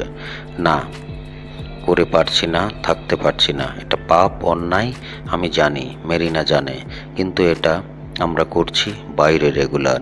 সেলিনার প্রতি আমার ভালোবাসা দোস্ত এতটুকু কমেনি। লিয়াকত চলে গেলে সে হাসলো কতক্ষণ। Life is fearsomely monotonous. Yes it is. অবশ্যই তাই। শুধু লাইফ কেন, সংসারও তাই। তবে এমন তো হবেই। জীবন একঘেয়ে আর ক্লান্তিকর হলে সংসারও তাই হবে। সংসারও যদি হয় একঘেয়ে ও ক্লান্তিকর, তবে জীবনও তাই। অ্যান্টার্কটিকার ধুধুহিম প্রান্তরের দিকে তাকিয়ে সে মুখস্থ বলে ফেলেছে, স্কট লিখেছেন। উপায় নেই, নইলে সে জিজ্ঞেস করত, এই একটাই কথা কি জীবন সংসার সম্পর্কে বলা যায় না? রবার্ট ফ্যালকন স্কট, বলুন, আপনি কি এমনটা মনে করেন না? আমি কি বলতে পারি না জীবন সংসার ওরকম, সোফিয়ার স্যামলি মন্ট্যান্স? লিয়াকত কি বলল? লিয়াকত যেদিন এসেছিল, যেদিন সে লিয়াকতকে বলেছিল লাইফ ইজ ফেয়ারসামলি মন্টেনাস, তারপর দিন বিকেলে অফিস থেকে ফিরে বিউটির খবরটা পেল। খবরটা শুনে তার মনে হলো দূরে কোথাও ওই যে অস্ট্রেলিয়ার পাহাড়ের পাদদেশে খুব নির্জন একটা বাড়ি, হাইওয়ে থেকে কাঠের তৈরি বাড়িটাকে ছোট দেখায়। ওখানে ওই বাড়িতে কিংবা ওরকম আর কোথাও চলে যেতে পারলে ভালো হতো। সে থাকতো, রুবাব থাকতো, ঝিনুক থাকতো, ব্যাস। আর কেউ না, আর কখনো কেউ না। তবে তাদের যদি আরও সন্তান হতো সেটা অন্য কথা, কিন্তু বাইরের আর কেউ কখনো নয়। এই চলে যাওয়াটা যদি কদিন আগেও সম্ভব হতো, তবে ওরকম একটা খবর শুনতে হতো না। তবে এও তো ঠিক, চলে কোনোদিন যাওয়া হবে না। তাহলে কি ওরকম খবর শুনতেই হবে? হয়তো তাই, কারণ ওরকম ঘটনা ঘটতেই থাকবে। মিলেমিশে থাকতে গেলে অসুবিধা একটাই, ওরকম কোনো ঘটনার জন্ম হয়তো কেউ এখানে দেবেন, কিন্তু তার দায় এসে পড়বে সবার উপরে। সে রিয়াজ টের পাচ্ছে। ওই ঘটনার সঙ্গে তার কোনো সম্পর্ক না থাকলেও ওই ঘটনার প্রতিক্রিয়া থেকে সে নিজেকে দূরে সরিয়ে রাখতে পারবে না। যেমন এক বাবা মা যদি এ বাসার কাউকে সন্দেহ করতে চায়, তবে তাদের 3 ভাইয়ের কাউকে সন্দেহ করবে, ভাববে তাদেরই কেউ না কেউ কাজটা করেছে। অর্থাৎ সে কিছু না করেও সন্দেহের বাইরে থাকতে পারছে না। ভয়টা ঝিনুককে নিয়েও। ওই কথা শোনার পর থেকে সে অসম্ভব গম্ভীর। কয়েকদিন হলো তাদের কথা খুব কমে গেছে। এখন দিন 2 হলো প্রায় বন্ধ। এটার কোনো মানে অবশ্য হয় না। ঝিনুকের বোঝা উচিত, বিশেষ করে বেশ কিছুদিন হলো সে যখন ওই ব্যাপারটা পারছে না, তবে এমনও ভাবছে সে ঝিনুককে দোষ দিয়ে লাভ নেই। এই বাড়ির পুরুষ মানুষের সেও যখন একজন, ঝিনুকের সন্দেহ হতেই পারে। এছাড়া 2, এরপরে যা ঘটবে তার বাইরেও সে নিজেকে রাখতে পারবে না। ধরা যাক বিউটি আবার ঢাকা ফিরে এলো, সঙ্গে তার বাবা চাচা মুরব্বীরা। এখানে এসে তারা নিশ্চয়ই মহল্লার লোকজনের সঙ্গে কথা বলবে, তারপর দল বেঁধে আসবে তারা। এমন হতে পারে বিউটির মুখ থেকে শুনে সবাই জেনে যেতে পারে কাজটা কার। কিন্তু কাজ যারই হোক না কেন, তাকে পরের সব ঘটনা মুখোমুখি হতে হবে। হয়তো দেখাবে নেগোসিয়েশনের কথাবার্তা তাকেই বলতে হচ্ছে। ওসব কথাবার্তা বলতে তার এতটুকু ভালো লাগবে না, কিন্তু সে পালাবে কিংবা ওই ভিড়ের মুখোমুখি হবে না, তাও হয় না। তার অবশ্যই লজ্জা লাগবে খুব। সে না করুক, অমন কাজ যে করেছে সে তো তাদেরই একজন। কে করেছে? একটু হাসল রিয়াজ। তা করেছে তো কেউ না কেউ, ওটা আর ভেবে লাভ কি? রিয়াজ তাদের বেডরুমের লাগোয়া ছোট বারান্দা থেকে উঠল। খাটের উপর গম্ভীর মুখে বসে ঝিনুক টেলিভিশন দেখছে। রিয়াজ অবশ্যই জানে ঝিনুক টেলিভিশন দেখছে না, সে শুধু টেলিভিশনের দিকে তাকিয়ে আছে। রুবাবের উপর খবরদারি নেই। রুবাব তাই লেখাপড়া ছেড়ে লিগু নিয়ে ব্যস্ত। তার পাশে একটুক্ষণের জন্য বসল রিয়াজ। কি বানাচ্ছ বাবা? Iron man. বাবা, আয়রন ম্যানের শক্তি কি সবচেয়ে বেশি? আয়রন ম্যান কিন্তু আমার প্রিয়। রিয়াজ রুবাবের চুল নেড়ে দিল। তোমার প্রিয় যখন, তখন আয়রন ম্যানের শক্তি নিশ্চয়ই সবচেয়ে বেশি। তুমিও কিন্তু পারবে না। পারবো না বলে রিয়াজ উঠল। একটু ইতস্ত করল সে, তারপর ভাবল ইতস্ত করার তো কোনো কারণ নেই, সংকোচটুকু। যদিও এই সংকোচেরও কোনো কারণ নেই কাটাতে পারল সে ঝিনুকের পাশে গিয়ে বসল। যতদূর সম্ভব স্বাভাবিক গলায় জিজ্ঞেস করল, টেলিভিশন দেখছো? ঝিনুক একবার তাকালো তার দিকে, কিচ্ছু বলল না। আজকাল বিটিভিতে কিছু দেখার থাকে না, ফালতু সব প্রোগ্রাম। ঝিনুক এবার কিছু বলল না। এবার সে তাকালোও না। অবশ্য এভাবে বলা উচিত না, কিছু কিছু প্রোগ্রাম তো ভালোই হয়। ঝিনুক টেলিভিশনের স্ক্রিন থেকে চোখ সরালো। মার মুখে শুনেছ কিছু? খালা ফোন টোন করেছিলেন? ঝিনুক বলল, সেটা আমাকে কেন, মাকে গিয়ে জিজ্ঞেস করো। রিয়াজ একটু হাসল। কেন, তোমাকে জিজ্ঞেস করলে অসুবিধে কি? মার মুখে শুনলে সেটা অ্যাথেন্টিক মনে হবে। তাছাড়া ব্যাপার হচ্ছে, এই মুহূর্তে তোমার সঙ্গে আমার কথা বলতে ইচ্ছে করছে না। কেন? সেটা আমি কি জানতে পারি? তেমন কোনো কারণ নাই, ইচ্ছে করছে না, ব্যাস এইটুকুই। রিয়াজ আবার একটু হাসল। ইচ্ছে যখন করছে না তখন বিরক্ত করা যায় না। সে ঘর ছেড়ে বের হলো। ফ্যামিলি লাউঞ্জে সোফায় বসে থাকলো বেশ কিছুক্ষণ। এভাবে সময় কাটানো মুশকিল। শেষে সে উঠল, মার ঘরের দরজায় গিয়ে নক করলো। দরজা অবশ্যই পুরো খোলা। একটু কাশল সে, বলল, মা আসবো? আয়। বিছানায় বসা মা দরজার দিকে তাকিয়ে বলল। একটুক্ষণ থেমে থাকলো রিয়াজ। খবর টবর কিছু এলো না মা? মানে কুমিল্লা থেকে খালা ফোন টোন করেছিলেন? একটু আগে, ছন্দা একটু আগে ফোন করেছিল। কি বলল? কি আর? মা হতাশ ভঙ্গিতে মাথা দোলালো। বিউটির চাচা এসেছিল, বলেছে আগামী সপ্তাহে ওরা ঢাকা আসবে। খালা কি বলেছেন? কি বলবে, ওর তো মজাই এক দিক দিয়ে। বলল, ধমক টমক দিয়েছ? ধমক টমক দিয়ে কি হবে? ধমক না দিয়ে বরং দেখা উচিত ওদের কি করে হাত করা যায়। টাকা পয়সা দিয়ে মিটিয়ে ফেলা যাবে বলছিস? চেষ্টা তো করতে হবে। ওদেরও নিশ্চয়ই সেরকমই ইচ্ছা, বলা যায় না। আরও বেশি কিছু যদি দাবি করে, যেমন? মা একবার তাকালো তার দিকে, মাথা ঝাঁকালো। জানি না। রিয়াজ মার পাশে বসলো। ঝিনুকে রিসিভার উঠিয়ে জিজ্ঞেস করলো, কে? ওপাশে ফরহাদ। তার হাসি হাসি গলার, বলো তো আমি কে? শুনে এতটুকু ভালো লাগলো না ঝিনুকের। ফোনটা রিসিভ করেছে তাসনিম। ওর নিশ্চয়ই একটু খটকা লাগবে। লোকটাকে খটকা লাগবে? পর মুহূর্তে তার অবশ্যই এরকমও মনে হলো, খটকা কেন লাগবে?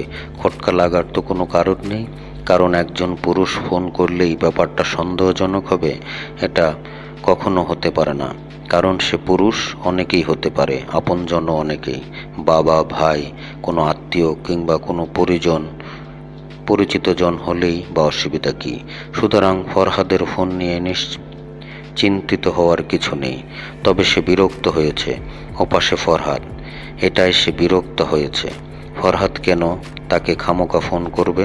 সে বলল, হ্যাঁ বলো, কি বলবে? ফরহাদ বলল, বাপরে, খুব ব্যস্ত মনে হচ্ছে। হ্যাঁ, কিছুটা।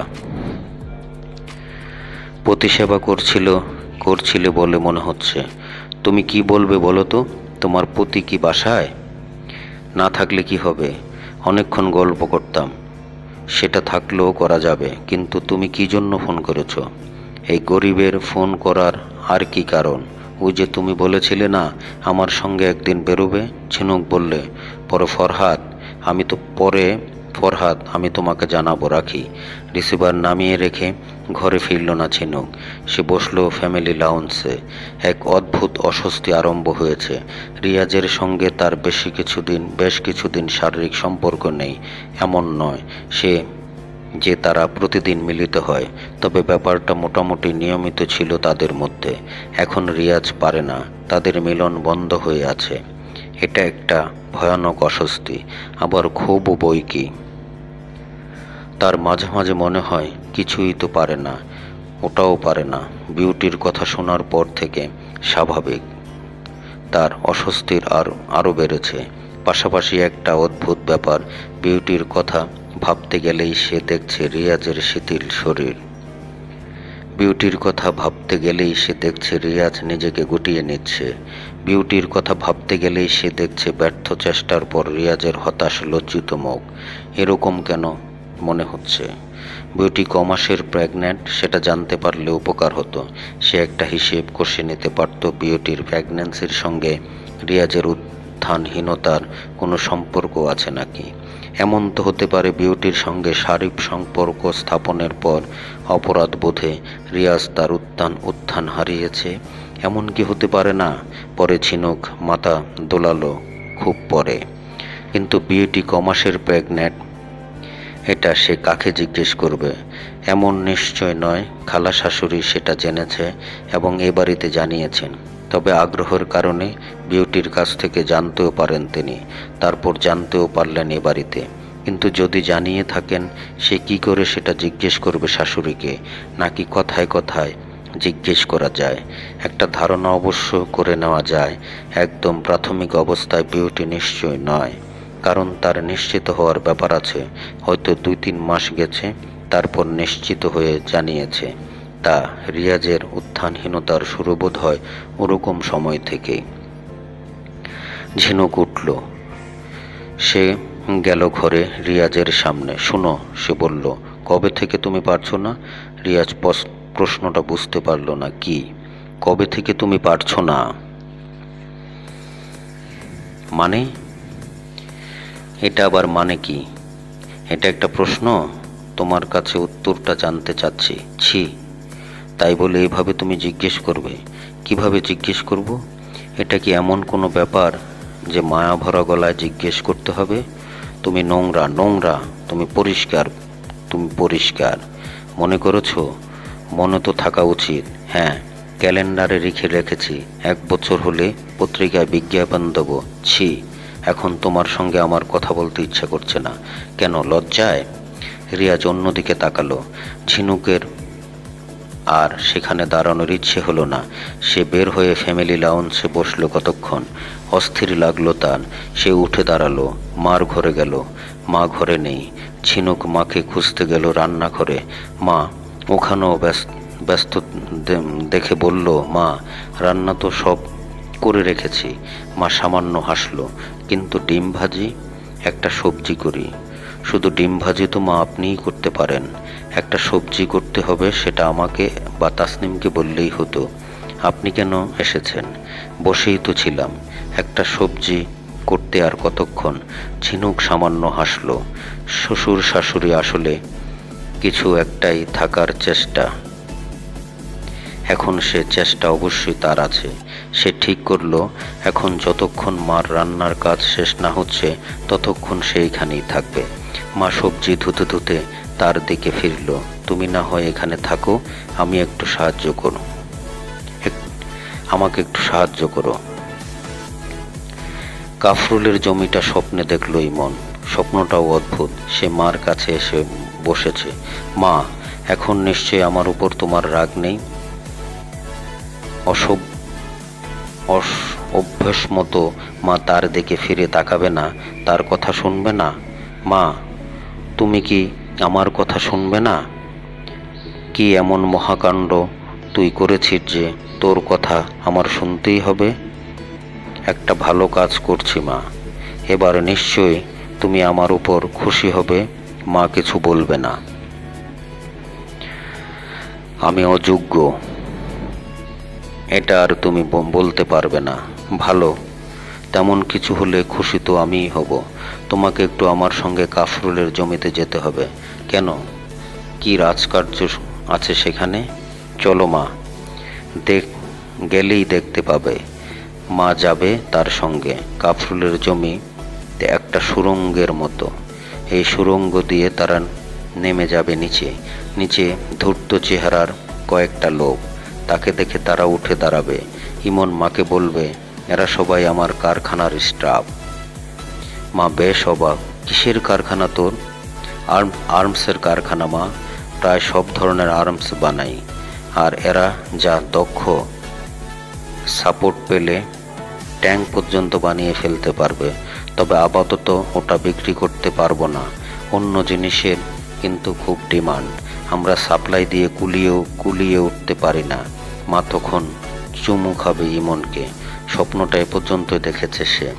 ঘুম ভাঙার পর সে খুব অবাক। এমন স্বপ্ন কেন আমি দেখলাম?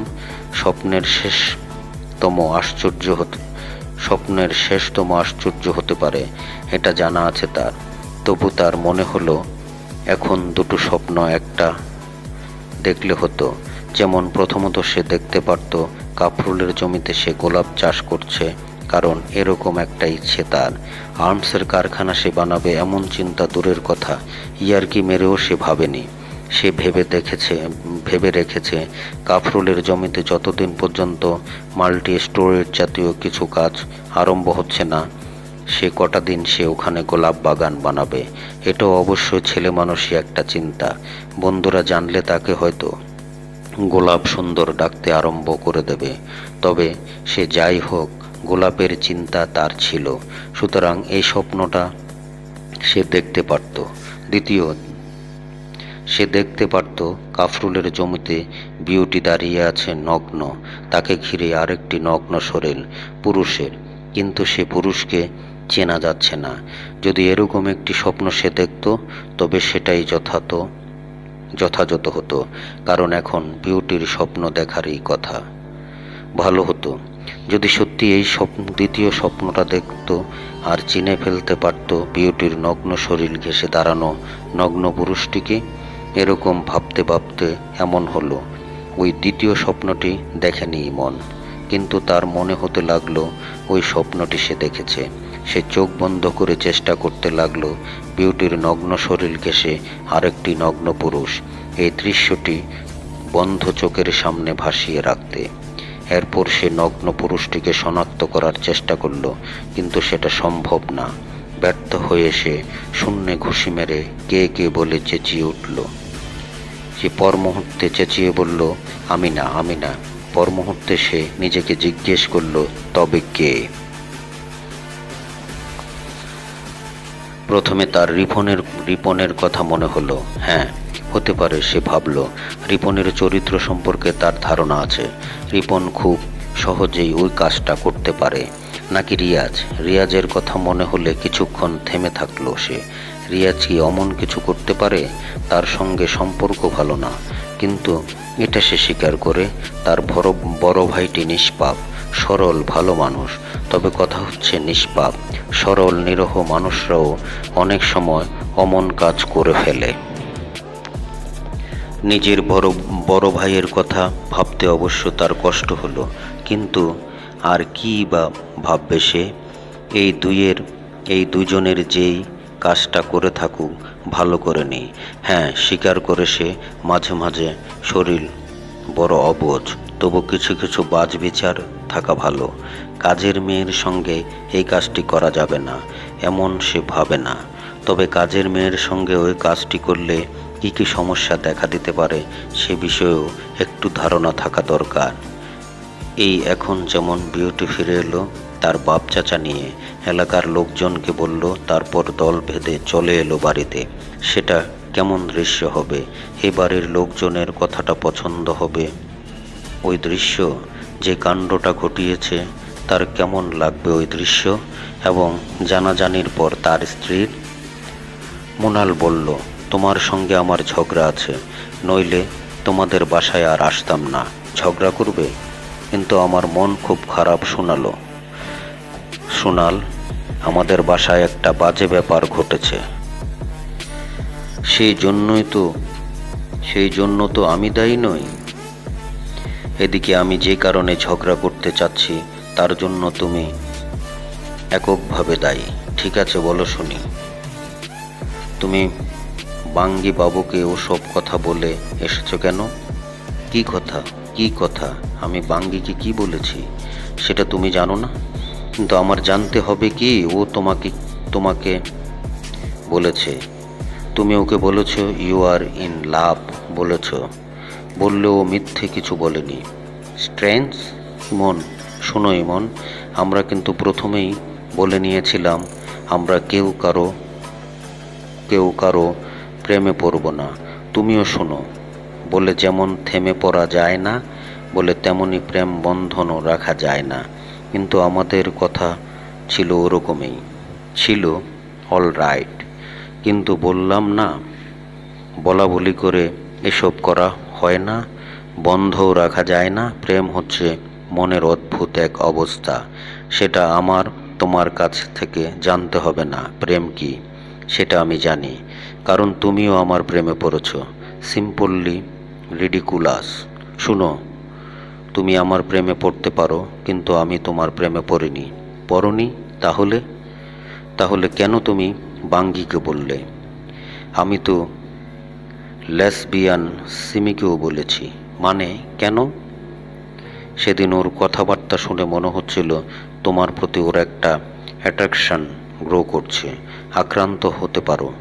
তাই সিমিকে আগেই বলেছিলাম আমাদের একটা গভীর সম্পর্ক আছে। তোমাকে নিয়ে পারা মুশকিল। মনে হচ্ছে তুমি চাচ্ছ বলেই আমাকে তোমার প্রেমে পড়তে হবে। তুমি অদ্ভুত চেষ্টা করে দেখতে পারো। এরপর তুমি নিশ্চয়ই বিয়ের কথা বলবে। তা তো বলবই। হঠাৎ এই ইচ্ছেটা তোমার কেন হলো?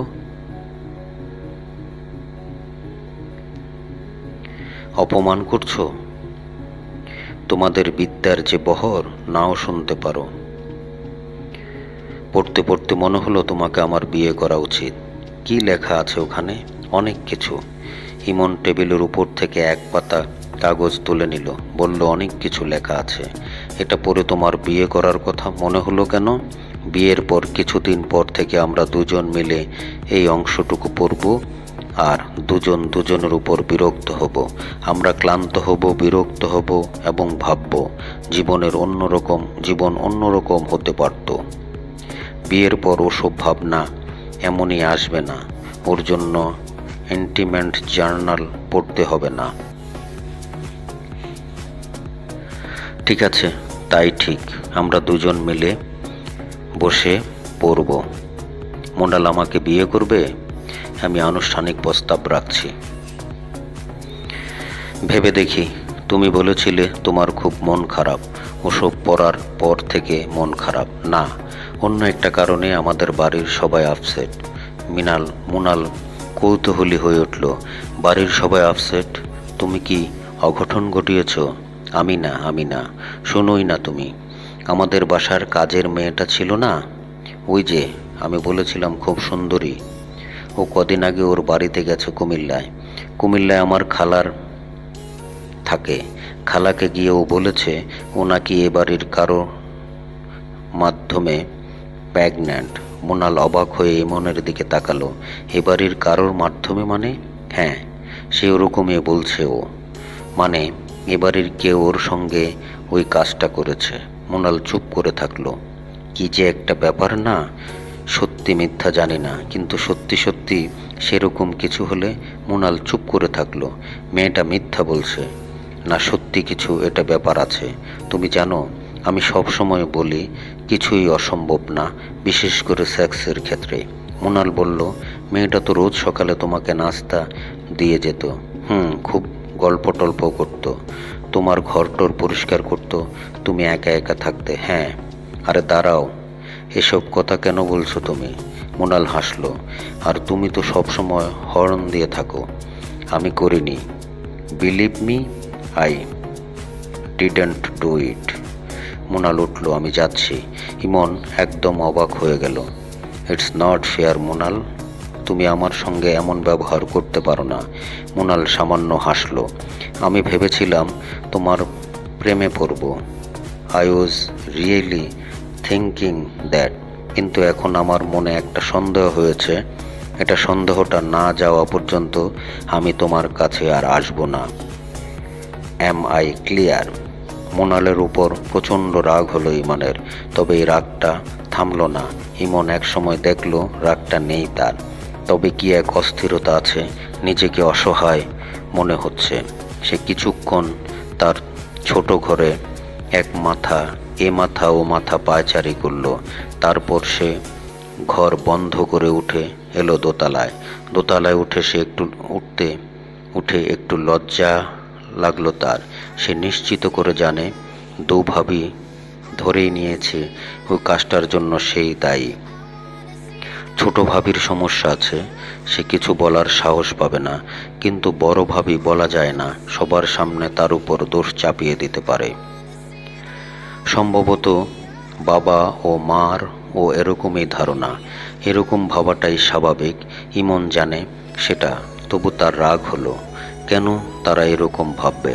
কেন সে দোতলায় উঠে ভাববে দুইভাবেই কারো জন্য মুখোমুখি না হতে হয়? কিংবা এই যে এখন সে মার কাছে যাচ্ছে, কেন সে সংকোচ বোধ করবে? ইমন একবার ফিরে যেতে চাইল, একবার নেমে যেতে চাইল, কিন্তু সে ভাবল এরও কোনো মানে হয় না। আমার ঘরের দরজা ভেজিয়ে দেওয়া। সামান্য আওয়াজ করে ভেতরে উকি দিল ইমন। তারপর ভিতরে ঢুকে গেল সে। মা বিছানায় বসে আছে গম্ভীর মুখে। ইমন একটু হাসার চেষ্টা করল, সেটা ঠিক মতো ফুটল না। শেষে সে ওই ঘরে এমনভাবে হাঁটাহাঁটি আরম্ভ করলো যেন সে নিজের ঘরে ফিরেছে। মা একটু পর জিজ্ঞেস করলো, কিছু বলবি? ইমন বোকার মতো হাসলো, না এই তো। মা চুপ করে থাকলো। একটু মাথা চুলকালো ইমন। মা, খালা কি আর ফোন টোন করেছিলেন? না, আমি করব কাল সকালে। এরপর আবার কোনো কথা নেই। মার সামনে হাঁটতে বা নিছক দাঁড়িয়ে থাকতে লজ্জা লাগছে ইমনের। বহুদিন এই ঘরে আসা হয় না, এলেও থাকা হয় না। এখন এই ঘরে এসেছে সে। এমন এক সময় সে এসেছে এবং এমন সে করছে। মা ভেবে নিতে পারে ওই কাণ্ডটির জন্য সেই বুঝি দায়ী। এরকম মনে হলো ইমনের। এ ঘর ছেড়ে বেরিয়ে যাওয়ার ইচ্ছে হলো না, কারণ ঘরে ঢুকে প্রথমে সে আর চোখে দেখছে। হ্যাঁ, সে যা ভেবেছিল সেরকমই। মাকে অতটা অসহায় কখনো দেখেনি সে। মাকে একা ফেলে যেতে তার ইচ্ছে করল না। মায়ের অসহায় ও ক্লান্ত মুখ দেখে এমনকি খামোখা বাজে সন্দেহ করায় মুনালের উপর তার যে রাগ সেটাও থাকলো না। তবে এরকম দাঁড়িয়ে থাকা ঘরের এখানে কিংবা ওখানে অথবা পায়চারি করাও বড় অস্বস্তিকর। তাই মা যখন ডাকলো ইমন, সে তখন যেন হাঁপ ছেড়ে বাঁচল। মা বলল, তুই এখানে বস। মা তার সামনে বসার জায়গা দেখিয়ে দিল। ইমন বসার জন্য এগুলো। তার একটু ভয়ও হলো। এমন হবে কি মা তাকে সামনে বসিয়ে জিজ্ঞেস করবে, বাবা সত্যি করে বলতো কাজটা কি তুই করেছিস? কিন্তু ইমন বসলো। কিছু সময় পার হলো, মা কিছু জিজ্ঞেস করলো না। ইমন বিছানার চাদরের উপর আঙ্গুল দিয়ে আঁকিঝুঁকি কাটতে কাটতে মাথা নিচু করে মার পাশে বসে থাকলো। আত্মজীবনীটা নতুন করে আরম্ভ করা দরকার। বোরহানউদ্দিন নিশ্চিত করে জানে, নতুন করে লিখলে এটা একটা ভালো কাজ হবে। জীবনে অনেক কিছু দেখেছে সে, নানা রকম অভিজ্ঞতা তার আছে। এসব যদি গুছিয়ে লিখতে পারে সে, নতুন প্রজন্মের কাছে সেটা একটা দলিল হয়ে থাকবে। সে অবশ্য এখন ঠিক করে রেখেছে, ঠিক প্রচলিত ফর্মে আত্মজীবনী সে লিখবে না, লিখবে অনেকটা গল্পের ঢঙ্গে। যেমন ধরা যাক, এভাবে সে আরম্ভ করতে পারে। সে আজ বহুদিন আগের কথা। 1931 সালের এক দুপুরবেলা মফস্বল শহর কুমিল্লার একটি ছায়া ঘেরা বাড়ি। ওই বাড়ির সবার মুখের উৎকণ্ঠার চিহ্ন। নির্দিষ্ট সময় পার হইয়া গেছে, কিন্তু গর্ভবতী মা সন্তান প্রসব করছে না। সে সময় এক ডাক্তার, নার্স, হাসপাতালের ব্যবস্থা ছিল না। অভিজ্ঞ ধাত্রীরাই নিরাপদে কাজ সারিত। অভিজ্ঞ ধাত্রী রহিমুন্নেসা চিন্তিত মুখে বসিয়া আছে। তারও যেন কিছু করার নাই। তবে উৎকণ্ঠার অবসান ঘটিল। মা নিরাপদে প্রসব করিলেন তার শিশু সন্তানকে। বাড়িতে আনন্দের হিল্লোল বহিয়া গেল। ওই শিশু সন্তানই আজকের বোরহানউদ্দিন খান। তবে সব সত্যি কথা বোধহয় লেখা যাবে না। যেমন বকুলের কথা লিখলে পারভিনের যে মেজাজ, কি কাণ্ড যে ঘটাবে, তার অবশ্যই বকুলের কথা লেখার খুব ইচ্ছে। ঠিক করেছে এভাবে সে লিখবে। বোরহানের যখন কিশোর বয়স, তখন তাহার সাথে পরিচয় ঘটে পাশের বাড়ির কিশোরী বকুলের। বকুল কত যে সুন্দর ছিল তা পাঠকদের বলিয়া বোঝানো যাবে না। সে রাজকন্যার মতো সুন্দরী ছিল। বকুল রাজকন্যার মতো সুন্দরী ছিল, এটা তার খুব লেখার ইচ্ছে। তবে মোটামুটি নিশ্চিত যে লেখা যাবে না পারভিনের জন্য। দিন কয়েক আগে, তার সপ্তাহ দুয়েক হবে, ডাকে লেখা পাঠিয়ে পাঠিয়ে ব্যর্থ হয়ে সরাসরি গিয়েছিল পত্রিকা অফিসে। সেও কি ঝক্কি কম? পত্রিকা অফিসে কারো কোনো সজ্ঞান নেই। সে গেছে সোয়া 10টায়, সাহিত্য সম্পাদক এলো পৌনে 1টায়। 2.5 ঘন্টা বসে থাকা মুখের কথা। তারপর কিনা সাহিত্য সম্পাদক তার উঁচু নাক নামালো না।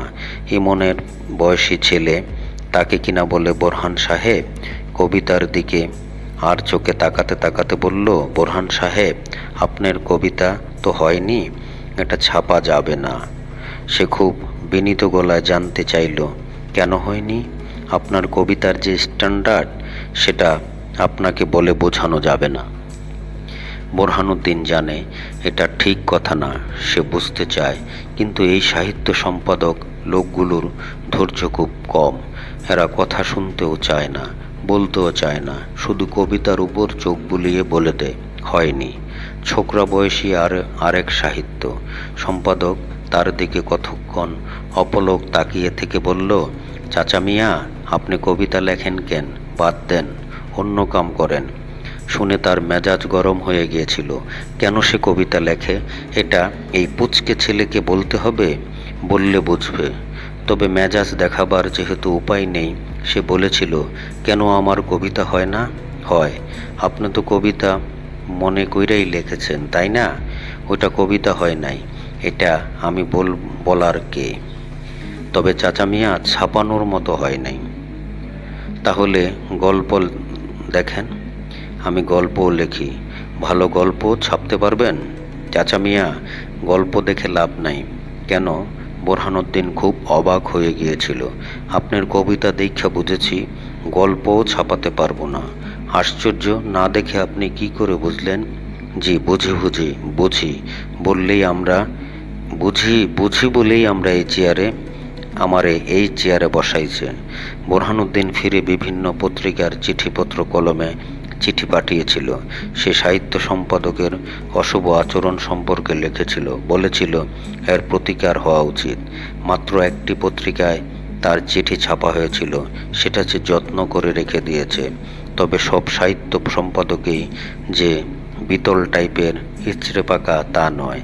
এক সম্পাদক তাকে চা খাইয়েছিল এবং অনেকটা সময় ধরে তাকে বুঝিয়ে দিয়েছিল তার কবিতায় সমস্যা কোথায়। ওই সম্পাদকের সাজেশন, এটা অনেক কাজে এসেছে তার। এখন সে ওই গাইডলাইন ফলো করেই লিখছে। ঠিক করে রেখেছে এই কবিতাটা শেষ হলেই ওই সম্পাদককেই পাঠাবে। তবে এখন সে হারে হারে বুঝছে কবিতা লেখা খুবই কঠিন। এখানে যেমন প্রথম 5টা লাইন মোটামুটি স্বাচ্ছন্দ্যেই সে লিখেছে, 6ষ্ঠ লাইনে এসে আটকে গেছে।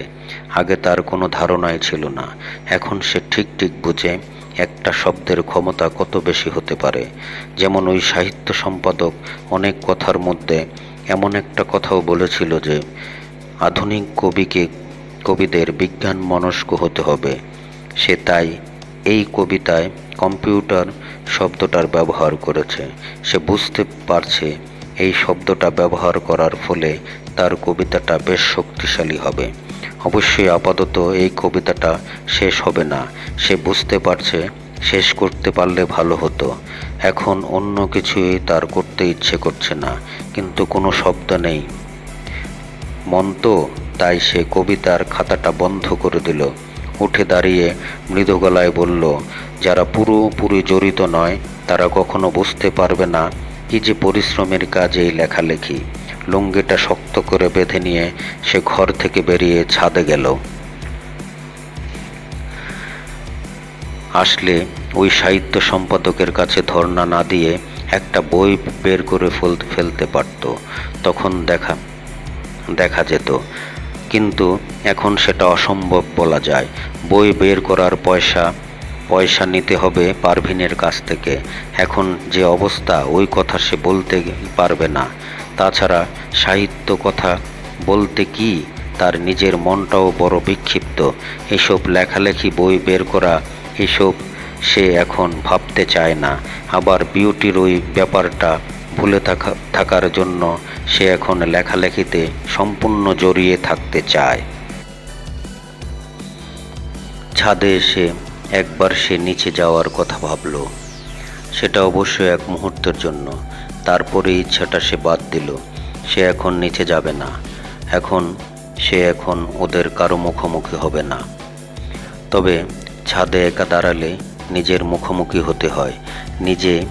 সে নিজেকে জিজ্ঞেস করে, কি হে বোরহানুদ্দিন, খবর কি তোমার? সে ছোট করে নিজেকে বলল, ভালো, হ্যাঁ ভালো। লক্ষণ দেখে তো সেরকম মনে হচ্ছে না। লক্ষণ দেখে সব কিছু বোঝার উপায় নেই। তুমি চুপ করো। সে এক কাণ্ড ঘটেছে তোমার বাসায়, তারপর আর চুপ করো। সেই জন্য চুপ করতে বলছি। ওসব শুনে আলাপ করে ভেবে আমার লাভ কি? একটু ভাবতে চাও না? ভাবনা অবশ্যই আসে, তবে আমি একটু ভাবতে চাই না। কেন চাও না? বলছি তো। আসলে ওটা এমন একটা ব্যাপার, ভেবে ফেরানো যাবে না। একটা তীর, বুঝেছ? একবার ছুঁড়ে দিলে আর ফেরে না। সুতরাং ছেড়েই দেওয়া ভালো। যা হওয়ার হবে। এভাবে থাকতে পারলে তো ভালো হয়। এভাবে থাকতে পারলে তো বলা যায়, বেশ ভালো দেখছি। ঠিক এরকম একটা কথাই পারভিন আক্তার তাকে এসে বলল। কখন সে পেছনে এসে দাঁড়িয়েছে বোরহানুদ্দিন সেটা খেয়াল করেনি। খেয়াল করলো যখন পারভিন বলল, বেশ আছো দেখছি। সে চমকে পিছনে ফিরে তাকালো। তবে মুহূর্তের মধ্যে সে এমন ভাব করল যে সে জানতই যেন পারভিন। সে বলল, বেশ থাকবো না তো কি করব? আশ্চর্য, এত বড় একটা বিপদ আর তুমি আছো? বেশ আছি। আমার কি? আমি কি কেউ নাকি? বাজে কথা বলো না তো। তুমি কেউ না মানে? মানে আমি কেউ না। কখনো কি আমার সঙ্গে এমন কোনো ব্যবহার করেছো যে আমার মনে হতে পারে আমি কেউ? এসব কি আজে বাজে কথা বলছো? ওই যে কাফরুলের জমিটা বিক্রি করার চেষ্টা করছো, আমাকে বলছো কিছু? এ সময় তোমার এই কথা মনে হলো? তাছাড়া তোমার উপর যদি দায়িত্ব দেওয়া হয়, তুমি জমিটা বিক্রি করতে পারবে? বলো, পারবে? আমার অন্তত জানা উচিত তুমি আমার সঙ্গে কথা বলতে পারতে। কোনোদিন বলিনি, তুমি আগ্রহ দেখাওনি, বরং তুমি এড়িয়ে গেছো। তবু বলছি এখন, ঠিক আছে, আমার ভুল হয়ে গেছে। মাঝে মাঝে আমার খুব রাগ হয়, মনে হয় এ সংসারে কারো কাছেই আমি কেউ নই। এটা তোমার ভুল ধারণা। মাঝে মাঝে আমার সব কিছু ভেঙে দিতে ইচ্ছে করে, মনে হয় প্রতিশোধ নিই। আশ্চর্য, কার উপর, কেন? বোরহানুদ্দিন একটুক্ষণ চুপ করে থেকে বলল, আমি তোমার পাশে, তুমি আমার পাশে থাকো তো পারবিন? আমার ভালো লাগছে না। কি বলবে সে? কিছু কি তার বলার আছে? সে শুধু একটু বলতে চায়, না, এই বাড়ির কাউকে আর সন্দেহ করতে ইচ্ছে করে না। এই তো। আর কি বলবে সে? এই তো, এতটুকুই। পারভিন অবাক গলায় বলল, ছন্দা, তুমি সত্যি কথা বলেছিস। টেলিফোনের ওপাশে ছন্দা তরল হাসি। সত্যি না মানে? শোনো বাবু, কি হয়েছে তাই বলি। জর্জ তো পরে চট্টগ্রাম ইউনিভার্সিটিতে, ও গত পরশু দুপুরে বাড়ি এসেছে। আর ওই রাতেই বিউটিরা আবার এসে হাজির। সব শুনে জর্জ বলল, আমি আমার ভাইদের চিনি না? দাঁড়াও মা, আমি দেখছি। তারপর জর্জ ওদের এমন এক ধমক দিল যে ওরা পালাবার পথ পায় না। জর্জ আজ সকালে ওদের নিয়ে গিয়েছিল ডাক্তারের কাছে। কিছু না, বুঝেছ বুবু, কিছু না। পারভিন বলার ইচ্ছে হলো, তুই বোধহয় খুব নিরাশ হয়েছিস কিছু। সে বলল, সত্যি বলেছিল ছন্দা? সত্যি বুবু, একদম সত্যি। হারামজাদির রক্ত কম, অ্যানিমিয়া, আর পেটে একটা টিউমারের মতো হয়েছে। ডাক্তার বলল প্রেগন্যান্ট। মানে? ও জীবনে প্রেগন্যান্ট হতে পারবে কিনা সন্দেহ আছে।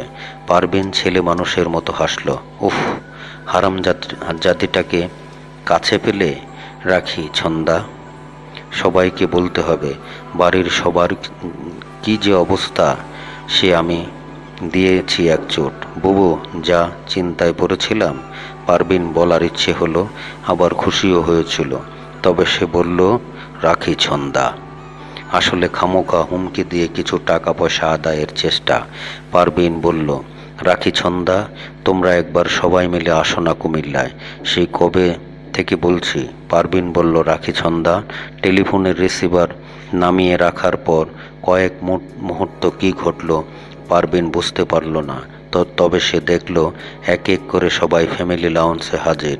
এমনকি একটু পর নিচ থেকে ইমনও। তাদের কলকল হাসি আর উল্লাসে। আর একটুর পর উপর থেকে নেমে এলো বোরহান। পারভিন কি করবে বুঝতে পারল না। সে বলল, দুই বৌমা, শোনো, আজ রাতে তোমরা দুজন মিলে কিছু রান্না করো তো। তাসনিম বলল, রাতের রান্না তো হয়ে গেছে মা, আমি করেছি। জানি, আবার করো। ওই ডিম ভাজি আর বেগুন ভর্তা না, অন্য কিছু দুজন মিলে করবে, আমি থাকবো। পরে তো দুই বউ তখনই রান্নাঘরে ছোটে। তার আগে ঝিনুকের ফোন। ইমন সেটা ধরে ঝিনুককে ডাকলো। ওপাশে ফরহাদ। ঝিনুক রিসিভার ধরে হেলো বললে ফরহাদ বলল, কেমন আছো? বাপরে, তোমাদের ওখানে দেখছি খুবই হইচই। হ্যাঁ, আমরা ব্যস্ত। তোমার কি ব্যাপার? কবে যাচ্ছ? যাব, তাড়িয়ে দেওয়ার জন্য যেন ব্যস্ত হয়ে পড়েছ। কি ব্যাপার বলো। আর কি, ওই যে গরিবের সঙ্গে একদিন তোমার বাইরে যাওয়ার কথা ছিল, সেটা হবে না। আমি সময় করতে পারবো না। মানে? তুমি কথা দিয়েছিলে, তাহলে এখন কথা ফিরিয়ে নিচ্ছি। তুমি একদম পুরো রাজে ছিলে। প্লিজ ঝিনুক, একবার। তুমি এ ব্যাপারে আমাকে আর ফোন করবে না। আশ্চর্য, তুমি রাজি হয়ে আবার তুমি রাজি হয়েছিলে, এটা যদি কেউ জেনে যায়। শোনো ফরহাদ, রিয়াজ আমাকে বিশ্বাস করে, আর আমিও রিয়াজকে বিশ্বাস করি, ঠিক আছে? তোমার মতো নোংরা লোকের সঙ্গে আমার আর কথা বলতে ইচ্ছে করছে না। ঝিনুক রিসিভার নামিয়ে রাখলে ইমন প্রায় ছুটে এলো। সে মুনালকে ফোন করবে। তাকে খামোকা সন্দেহ করার জন্য মুনালের সঙ্গে তার একটা ঝগড়া অবশ্যই বাকি আছে, তবে সেটা পরে। আপাতত তাকে সে খবরটা দেবে। ইমন ডায়াল করতে করতে একটু হাসলো। সে ভাবল, এ কথা অবশ্য মুনালকে কোনোদিনই বলা যাবে না। ইচ্ছে তার একদিন সত্যিই হয়েছিল। এই সকালে মুনাল এসেছিল তার কাছে। সে হর্নি হয়েছিল, তার খুব ইচ্ছে করছিল, কিন্তু মুনাল রাজি হয়নি। মুনাল চলে গিয়েছিল, তারপরেই ঘরে এসেছিল বিউটি। হ্যাঁ, তখন ইচ্ছে আবার জেগেছিল তার। তখন এগুলো ব্যাপারটা ঘটত, কিন্তু সে এগোয়নি। এমনি সে এগোয়নি। এটা কি সে বলবে মুনালকে? কোনোদিন জানাবে না? কি দরকার? সে এগোয়নি যখন, তখন বলা কি দরকার? ওটা ছিল মুহূর্তের ইচ্ছের কথা বলার দরকার নেই। ওপাশে মুনালকে পাওয়া গেলে সে প্রথমেই বলবে, তুমি আমাকে খামোকা সন্দেহ করেছিলে। ওই যে মেইড সার্ভেন্ট, ওটা একটা বোগাস কিছু না, ভয় দেখিয়ে ব্ল্যাকমেইল করতে চাচ্ছিল। মুনাল হাসল। কে বলল আমি তোমাকে সন্দেহ করেছিলাম? সন্দেহ করনি? না, আমি জানি অন্তত বাসার কাজের মেয়ের সঙ্গে তুমি ওসব কিছু করবে না। ও এরকম ইচ্ছে হবে না তোমার।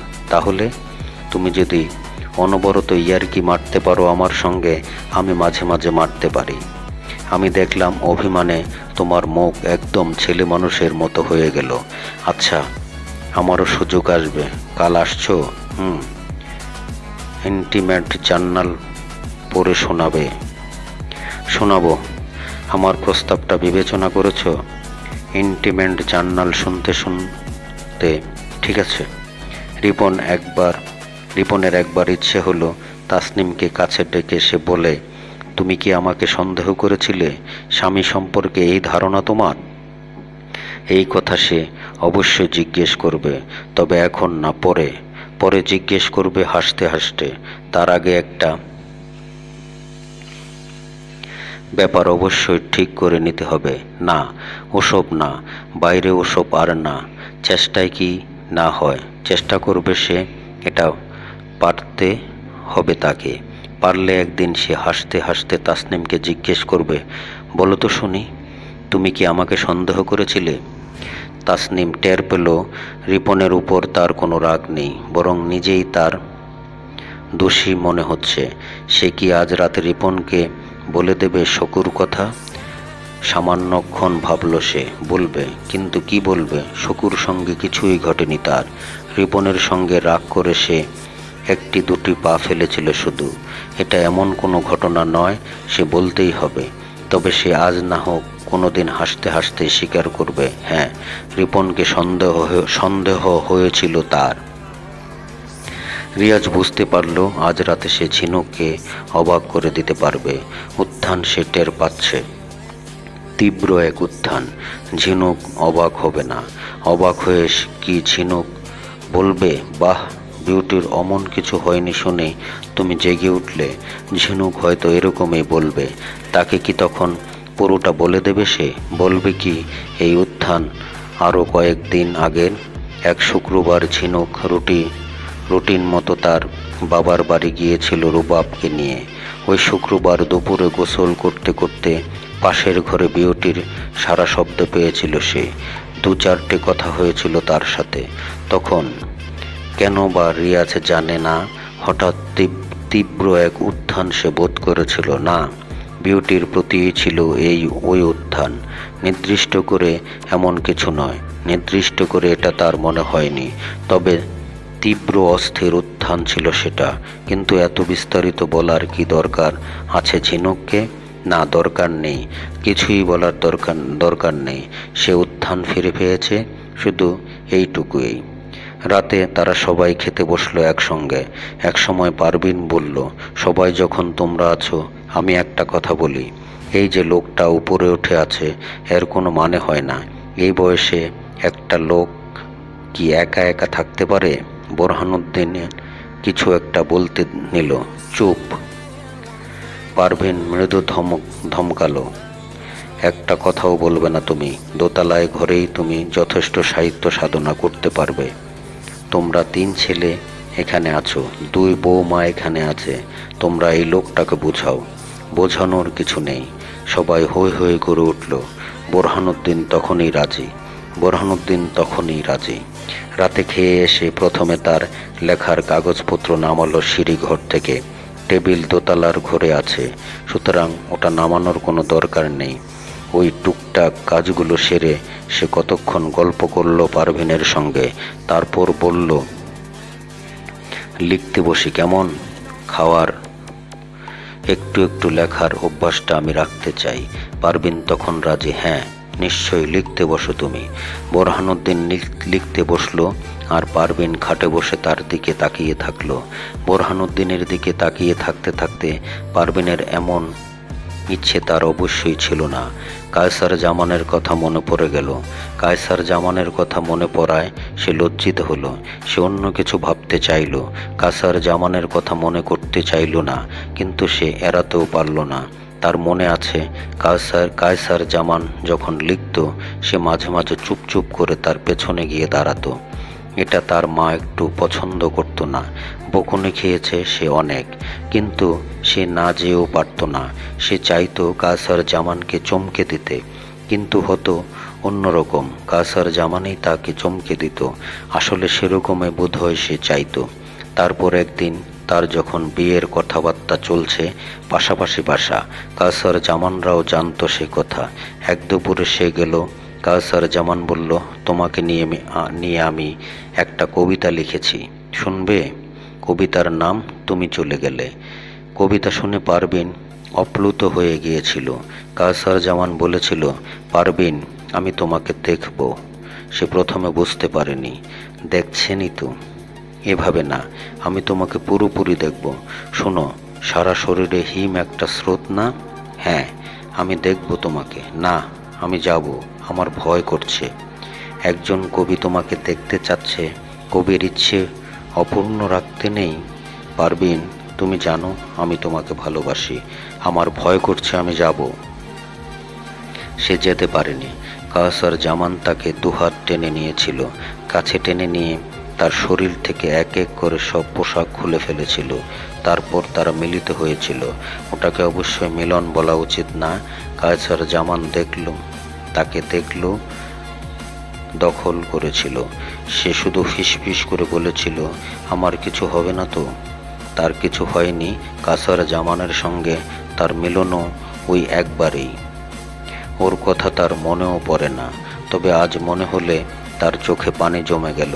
সে খাট থেকে নেমে গিয়ে বোরহানুদ্দিনের কাঁধে হাত রাখল। বোরহানুদ্দিন হাসি মুখে পিছন ফিরে থতমত খেয়ে গেল। তুমি কাঁদছো কেন পারভিন? পারভিন চোখ মুছে বলল, এমনি। এমনি কেউ কাঁদে? শরীর খারাপ লাগছে? না, আমি আনন্দে কাঁদছি। তোমার একটা কবিতা শোনাবে? আমার কবিতা? বোরহানুদ্দিন অবাক। আমার কবিতা শুনবে তুমি? হ্যাঁ, আশ্চর্য, শুনবো না কেন, শোনাও। বোরহানুদ্দিন তখন কবিতা বাঁচতে আরম্ভ করে দিল। 3-4টি কবিতা বেছে নিল সে। শোনো। সে একবার পিছনে ফিরে পারভিনকে দেখে নিল। আরম্ভ করছি। পারভিনের দুহাত বোরহানুদ্দিনের কাঁধের উপর। কবিতা শুনতে শুনতে সে বলল, একটা কথা বলবো, তুমি বিশ্বাস করবে? আহ, তোমার কথা বিশ্বাস করব না কেন বলো? তুমি কায়সার জামানের চেয়ে ভালো কবিতা লেখো। বোরহানুদ্দিন হো হো করে হেসে ফেলল। কি যে তুমি বলো না! কায়সার জামান হচ্ছে ন্যাশনাল ফিগার, ইন্টারন্যাশনাল ফিগার। তবে আমার কবিতায় কায়সার জামানের চেয়ে ভালো কবিতা তুমি লেখো। তুমি, আমি বলছি। পারভিন একটু চুপ করে থাকলো। তুমি কায়সার জামানের চেয়ে অনেক ভালো মানুষ, তোমার কবিতাও ভালো। একবার পিছনে ফিরে তাকালো বোরহানুদ্দিন। পারভিন অঘরে ঘুমাচ্ছে। কতক্ষণ বোরহানুদ্দিন তাকিয়ে থাকলো সেদিকে, তারপর চোখ ফিরিয়ে নিল। সে অবশ্যই এখন লিখছে না। বহুদিন পর নিজের ঘরে ফিরে এভাবে বসে থাকতে তার ভালো লাগছে না। সে কখনো উপরে একা একই থাকতে চায়নি। একা একই থাকাটা বড় কষ্টের, বিশেষ করে আর সবাই যখন মিলেমিশে অন্য জায়গায় থাকে তখন একা একা উপরে থাকলে রাগ হয়, খুব মাঝে মাঝে খুব অভিমান হয়, আবার খুব প্রতিশোধ নিতে ইচ্ছা করে। এইসব মিলেমিশেই না একদিন হঠাৎ বিউটির সঙ্গে ওই ঘটনা ঘটে গিয়েছিল। তারপর বিশেষ করে কয়েকটা দিন কি যে ভয়, কি যে লজ্জা। বোরহানুদ্দিন পিছন ফিরে পারভিনের দিকে মায়া ভরা চোখে তাকালো। বিউটির ব্যাপারটা কি সে স্বীকার করবে পারভিনের কাছে? পারভিন নিজে কি কিছু বুঝতে পেরেছে? তার মনে হয় না। পারভিন কিছু টের পেয়েছে, সুতরাং কিছু বলার দরকার নেই। ওটা তো স্রেফ দুর্ঘটনা একটা, রাগে অভিমানে প্রতিশোধ নেওয়ার ইচ্ছে ঘটা একটা দুর্ঘটনা। তাছাড়া সংসারে কত কি ঘটে বোরহানুদ্দিন জানে, তার সব কিছু বলতে হয় না।